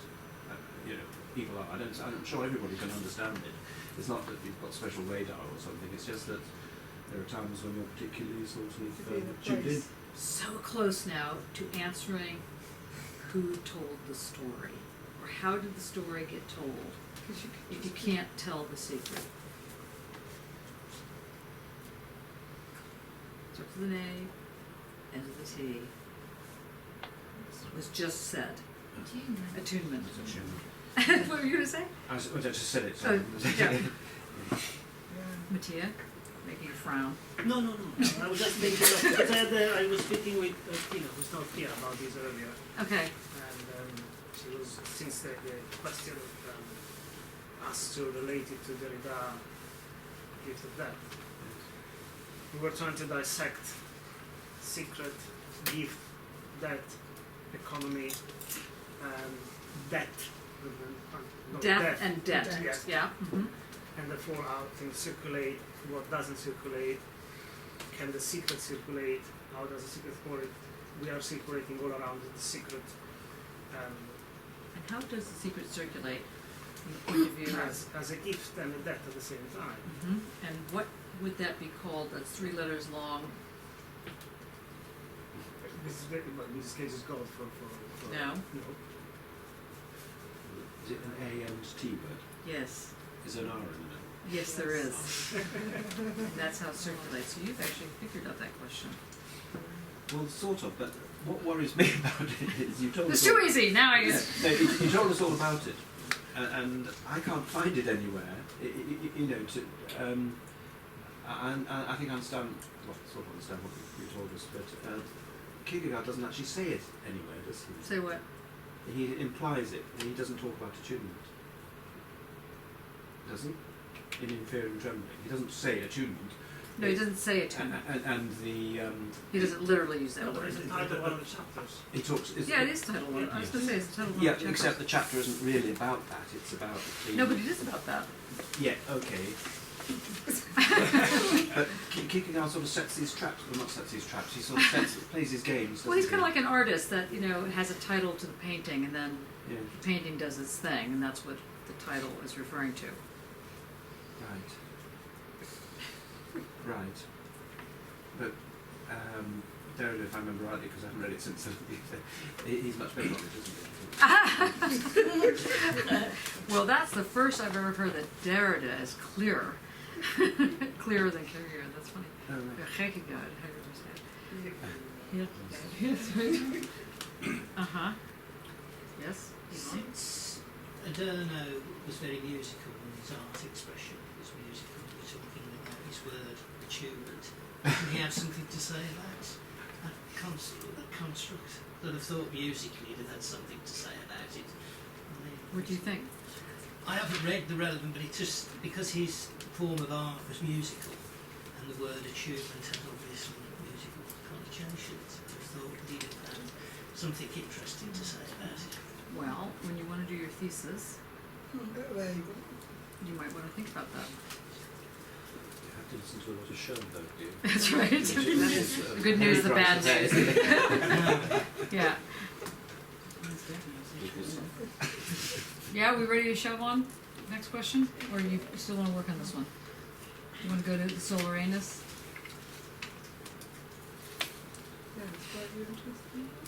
Well, I kind of worked. Have you worked on the have you got it? Did you look at Schreiber? What did you think of Schreiber? Can you tell people? Who is Schreiber? So he's a man who suffered from wanting or feeling that he was a woman. And Freud came across him and was like, sort of wanted to analyse him, basically, as to why he felt like that. And then And kind what, of went in and what out. position did he hold? I think he was like, no, you're not, really. No, he was a judge, Schreiber. Oh, what position? That's right. What employment did no. Right, yes. Yeah, okay, so everybody was very surprised at this man because it was like he held a very high office, he was involved with some sort of ethical thing. What did he think about his, where did he think God spoke to him? You can't remember where God spoke to Schreiber. That's very fast then. Does anybody know where God spoke to Schreiber? Really? Where Schreiber thought God was speaking? Is the answer in the title? Yes. Yes. Well done. Answer in the title. Except the title is the tie. And what's the solar anus in the tie? Why do we even think about the solar anus? Other than the expression the sun shines out of, he thinks the sun shines out of his solar anus. Right. What is the solar anus in the tie? For those of you that are doing this question. So God is the sun as such. He's saying sort of Jezebel and the sun the same kind of thing. So the sun is shining out of his ass. God is shining out of him and speaking from his ass. In a sense, in that title, I think. Okay, so what does that have to do with question 4? I think You think? I think he's trying to kind of come up with a way where he wants to be a woman, he wants to kind of be somewhere become a woman, but he can't. So he's trying to find this in between. He's trying to find the indissoluble something in the between to become it. And I don't think he ever can, which is why you have that sentence in virtually the last little bit of it where he kills himself, because because he kind of can't get to that point. So I'm guessing he can't find the indissoluble something. Perhaps, or Good. Okay, that's interesting. I mean, or that's maybe he has found the indissoluble something in the killing, or in the being, because he's having sex, I think, with the woman at the same time. So he kind of, that's his moment. So kills himself in the moment. which would really be a drag if you happen to be female in this situation. Yeah. You know, your partner like decides to kill themselves in the middle of a sex act with you. Really complicated. Yeah, therapy for years. Yeah, tough. Okay. Sorry. Anything else? Anybody else want to come up on this? Are you happy with? No, I'm not happy quite. Still. Yeah, because there's a little bit more to that. Yeah, there is, and I know there is, and I'm still fighting with it. Because the dead man's quite obvious, but where the solar anus is not. The dead man's obvious. Yeah, there's a lot going on there, and you can kind of see a lot in it. Whereas I find the solar anus, there seems to be, I find it harder to sort of get to the bottom of it. Okie dokie. Okay, that's good. Anybody gonna help her? Johnny, you already felt as though I answered this question the other day in the tutorial, and now I feel like I don't. Just wanted to put that. Let me just say that there are many ways to answer every question. There's not one single right way. It depends on how you make the argument. Some ways are more right than others. I forgot about the movement, because he say. talks about the constant moving of the oceans and the sea, and the moving of the earth and the rhythms and things as well. And I'm thinking about this in a teleological kind of sense, and the coming in between. How do you find that gap in between the movement, or stepping out of that movement somehow? But the in-between in a dialectic doesn't exist, right? Yeah. Because that's the deep cut, that's the excluded middle.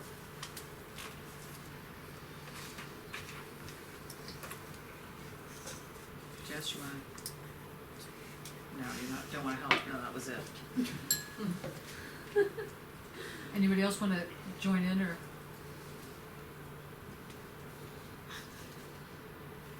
No? Nobody else wants to say anything? Okay. Question 5, last question.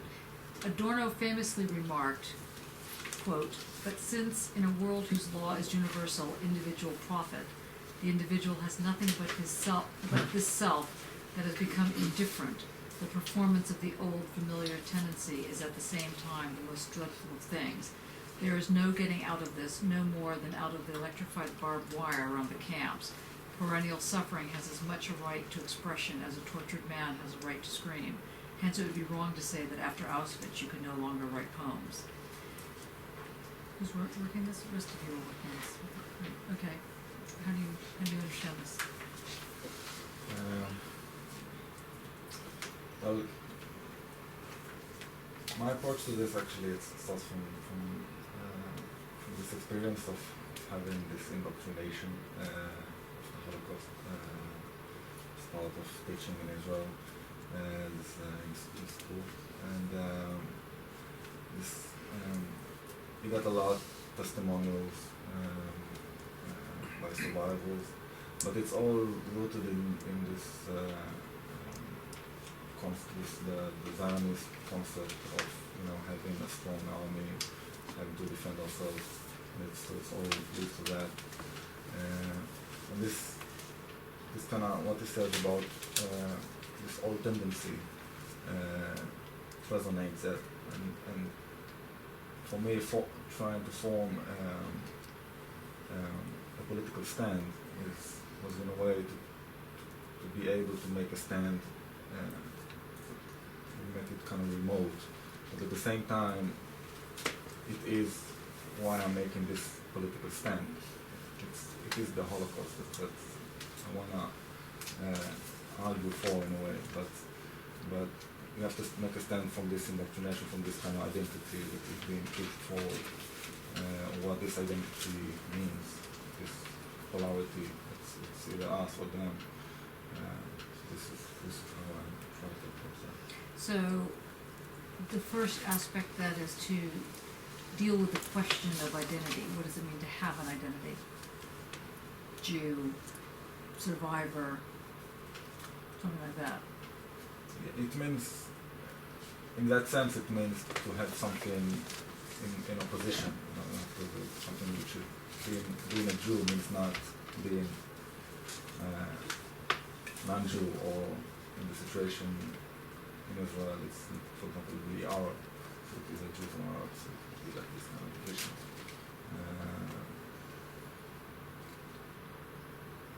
Okay, that's not 5,000 words.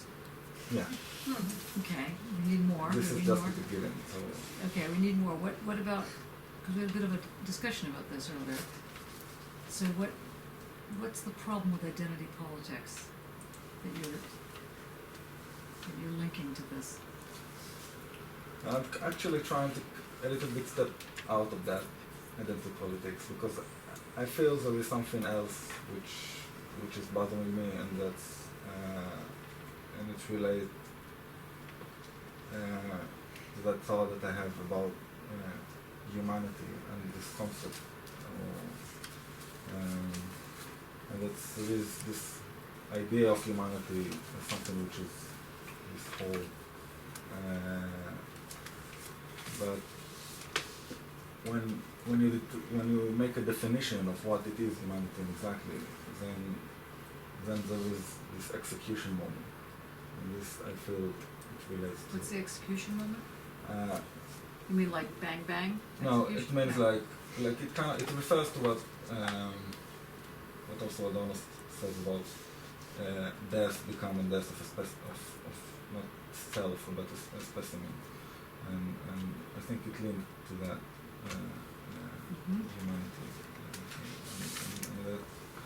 and it's also that Auschwitz is a product of a certain concept of humanity, but it's also what we consider as the most remote point from what is humanity, as I try to see. Like it's being anime,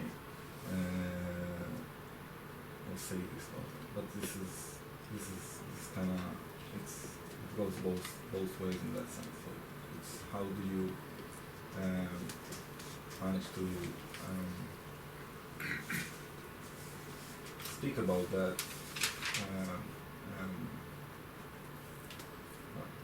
Wasn't part of the question? Who else is doing this question? Yeah. So isn't part of no, nobody else wants to be called on. But so how are you answering this? So I'm answering it. I think some of the first part is about the sort of issue of indifference, really. And indifference. Yeah. And then moving on to really, I suppose, focusing on the surface and hope.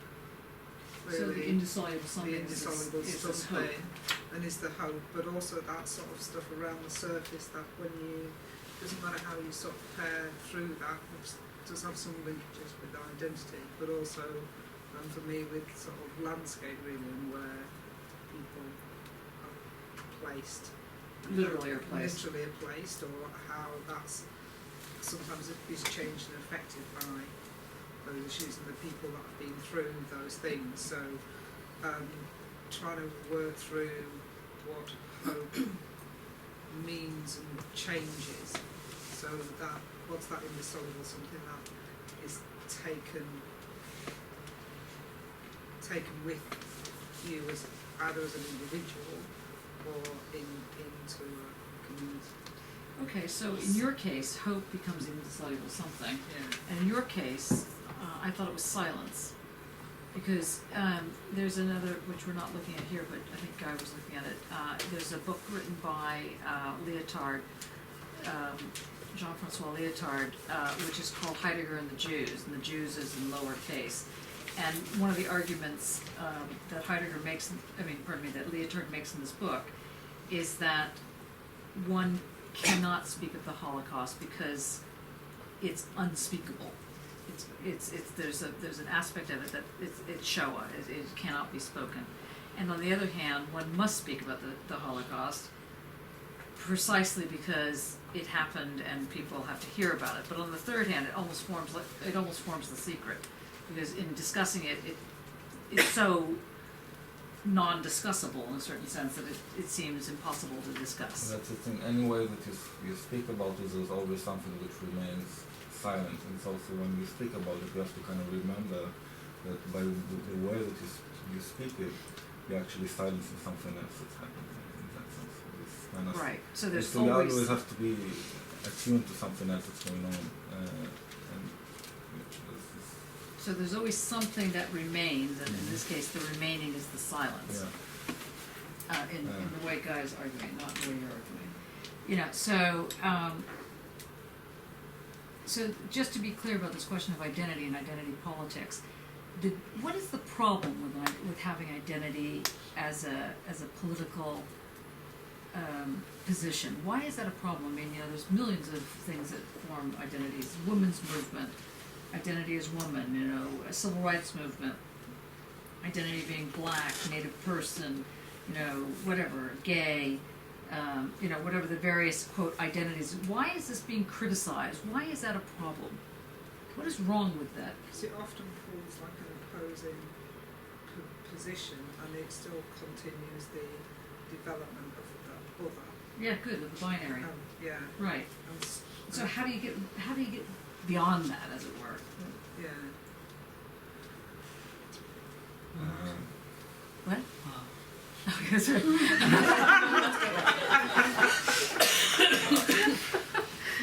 It's like the answer to everything. Art. Is it through a common ground or a common struggle? That's so funny. That's too funny. Sorry. Yes. Through a common ground or like a shared struggle. But now I feel like we should all hold hands and run into the sunshine, singing. Not in a Coca-Cola.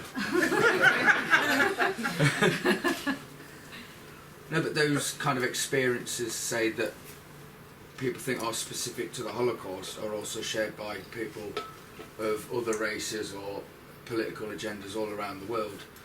So maybe that closed thing of like a single issue or identity politics is almost like a blinker to the very similar scenarios that are going on. But there are real laws against real groups, and so sometimes one thinks, well, then you have to have an organized situation that specifically. I think that the queer movement, for example, is kind of case in point. On the one hand, it's a fight against homophobic laws. On the other hand, it's bigger than that, in the sense that it wants to go beyond the identities of what type of sexual relationship someone's having with another body or another several bodies, that kind of thing. So it's one of the few movements that tries to go beyond itself whilst maintaining itself, which is kind of an interesting strategy. Other movements don't do that. Other movements don't go beyond. The women's movement stayed with itself. Then the original gay movement turned gay, bisexual, transsexual, lesbian, intersexual. I can't think if I got everybody. And so there became a list.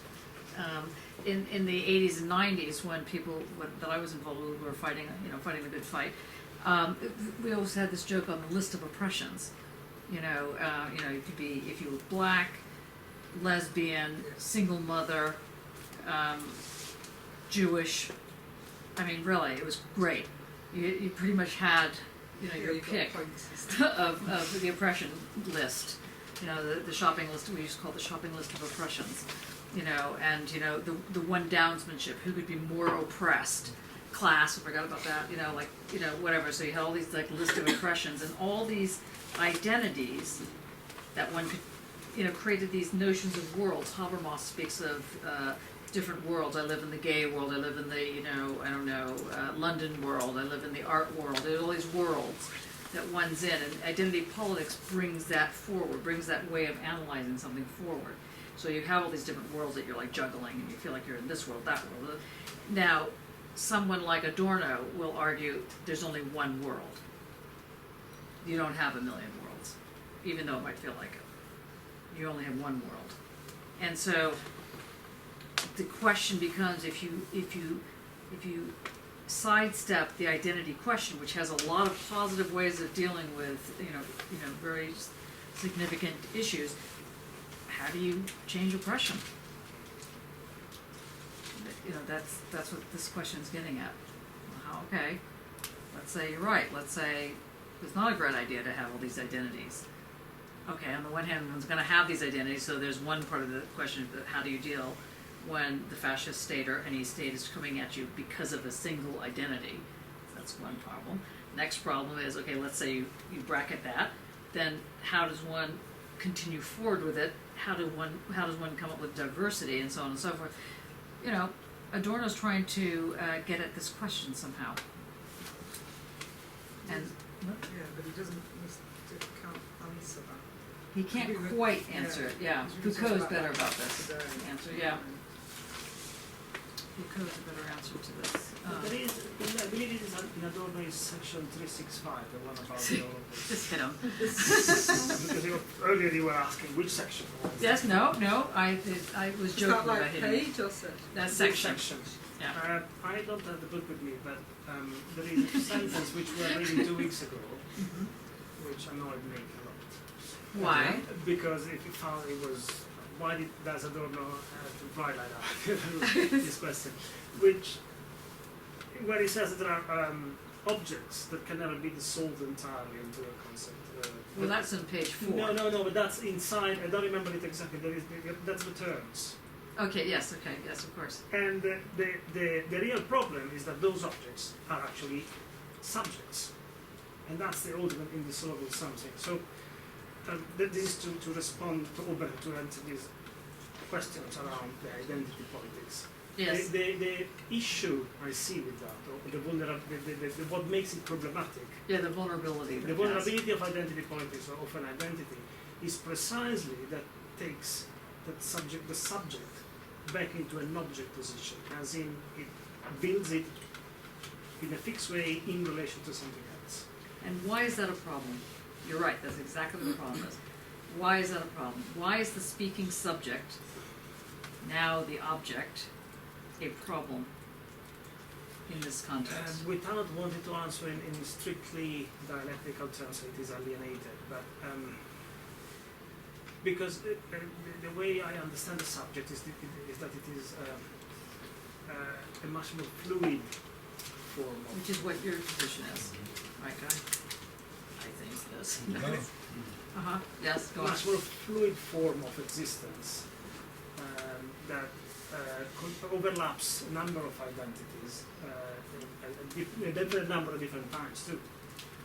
But there are time periods, we're going through one right now, where the time period has generated, for whatever reasons, more diversity, and then there's the move to get everybody back in their boxes. Yes. And once that move is quite strong. I mean, it has to be a very conscious move by the state to get people to stop flexing their wings and to start going back into their box and to fit people back into a box.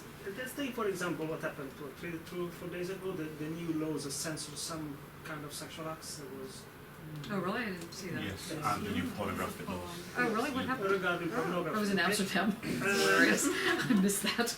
Okay. A number of things were forbidden to be published.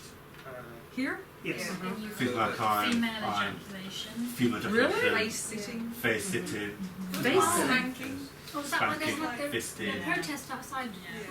Parliament, yeah, a few days ago, yeah. Who did this? The British government.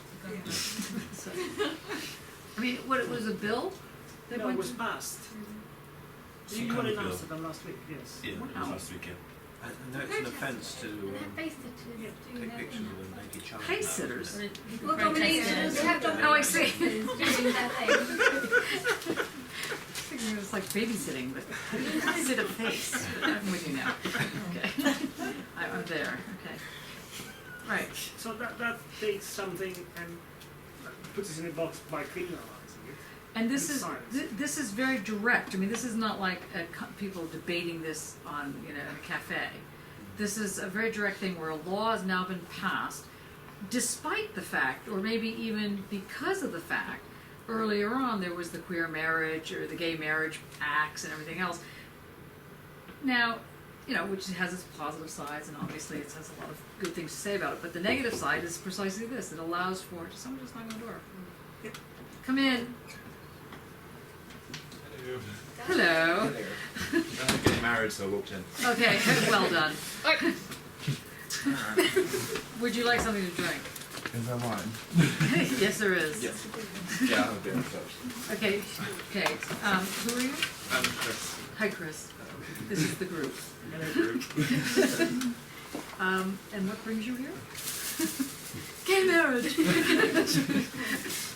Just happened to show up. Okay, go on. So we were talking about the fact that Parliament has just passed on Wednesday or Thursday a bill prohibiting certain types of sex acts. How can this stand in court?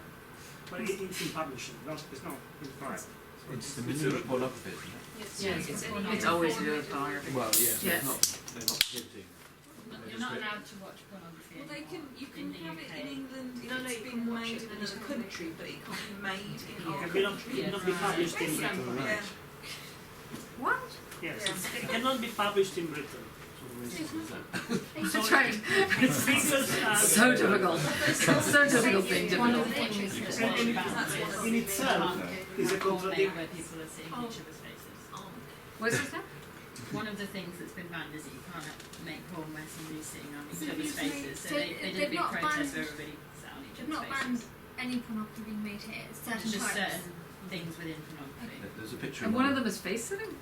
Suffocation and things like that. There's a picture of Suffocation. I'm not sure which one. I think it's on the Sunday papers of two fully dressed people demonstrating these positions. They're sort of dressed up in sort of. Did they bring Viking something up about Yeah. children watching it as well? Obviously. Yeah. Yes. But they'll find it anyway if they want to. That's the thing. The old story about protecting people from harming themselves. You're not responsible enough to take care of yourself. Sorry, Matthias, was it arming or harming? Against face sitting? And female ejaculation, always a problem. Yeah. Harmed And harmed by by female ejaculation. health and safety then, is it? So are they banning male ejaculation? No, that's No, right. of course There's not. no problem with that. Oh, that's not dangerous. Wow.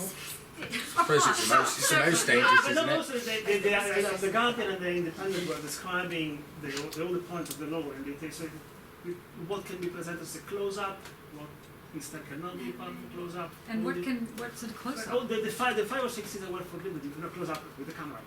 Yeah. No, I figured that was a There close up was with the camera. Close up with the I don't mic. remember it was sticking face sitting, female ejaculation, spanking, which apparently is the thing that British public search the most. Is that so It's true, yes. But, okay, all right, everybody, back to your seats.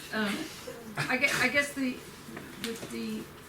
point that is trying to be made here on some level is that at some point the state wakes up like a little monster and starts doing things that one thinks the state is never going to do because there's no such thing as a state. Something like that goes on.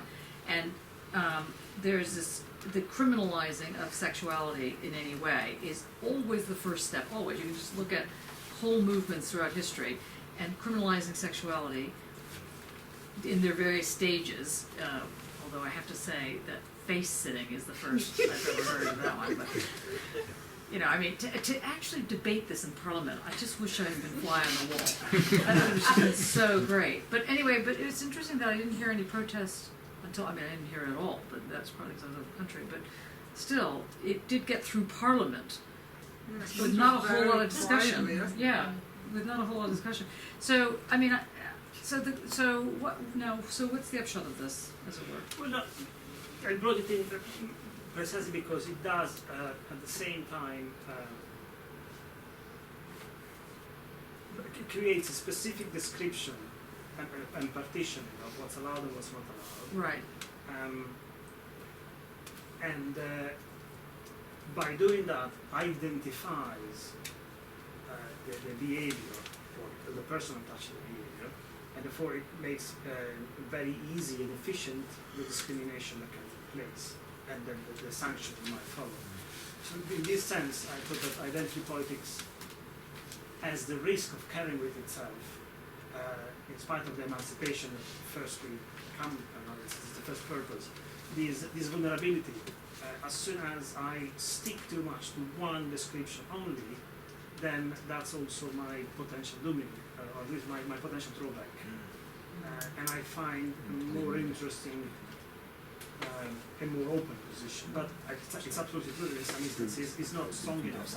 In some instances there is a trade to be made for one. I mean, it's fascinating. I mean, you think, you think that if nothing else, lesbians, or anybody who would be into face-sitting, would have a little bit of something to say about this. But I remember 1,000 years ago, I wrote an article called Knowledge is Power, Sex, Politics, and Community Standards. It's on Dropbox if you'd like to see it. Anyway, it was, there's a whole time period where I was one of the people who was involved in the sexual liberation movement for quite some time in North America. And I was one of the sort of main protagonists who were always on the streets and getting run over by water cannons and whatnot. And one of the things that was interesting, or interesting in quotes, is that in Canada, I was living in Toronto at the time, and in Canada, the police decided to do raids on bathhouses in February. And what they did was they raided these bathhouses, which is where gay men were having sex. And it was really one of these banal bathhouses. I mean, some of them were more interesting than others. In fact, I used to dress up and pass in some of them, because I used to think they were so amazing. It just so annoyed me that there weren't bathhouses for women. Anyway, that's another story. And so they raided these bathhouses, and they had these 300 men they rounded up, and most of the men were wearing little white towels. And now in Canada, picture this, February, cold, cold so that your eyes, the water in your eyes freeze. I mean, it's that level of cold. So they're standing outside and have little towels and everything. So anyway, of course there was a huge riots about this, and at that time, gay riots, by which I mean male, female, every other thing under the transgender, transsexual, blah, blah, blah, under the sun, would come out on the demonstrations, but always at night. We always had the demonstrations at night, and one of the reasons we always had at night was because people were interested in picking up people afterwards. I just love the gay movement. It's so fabulous. It's like, wow.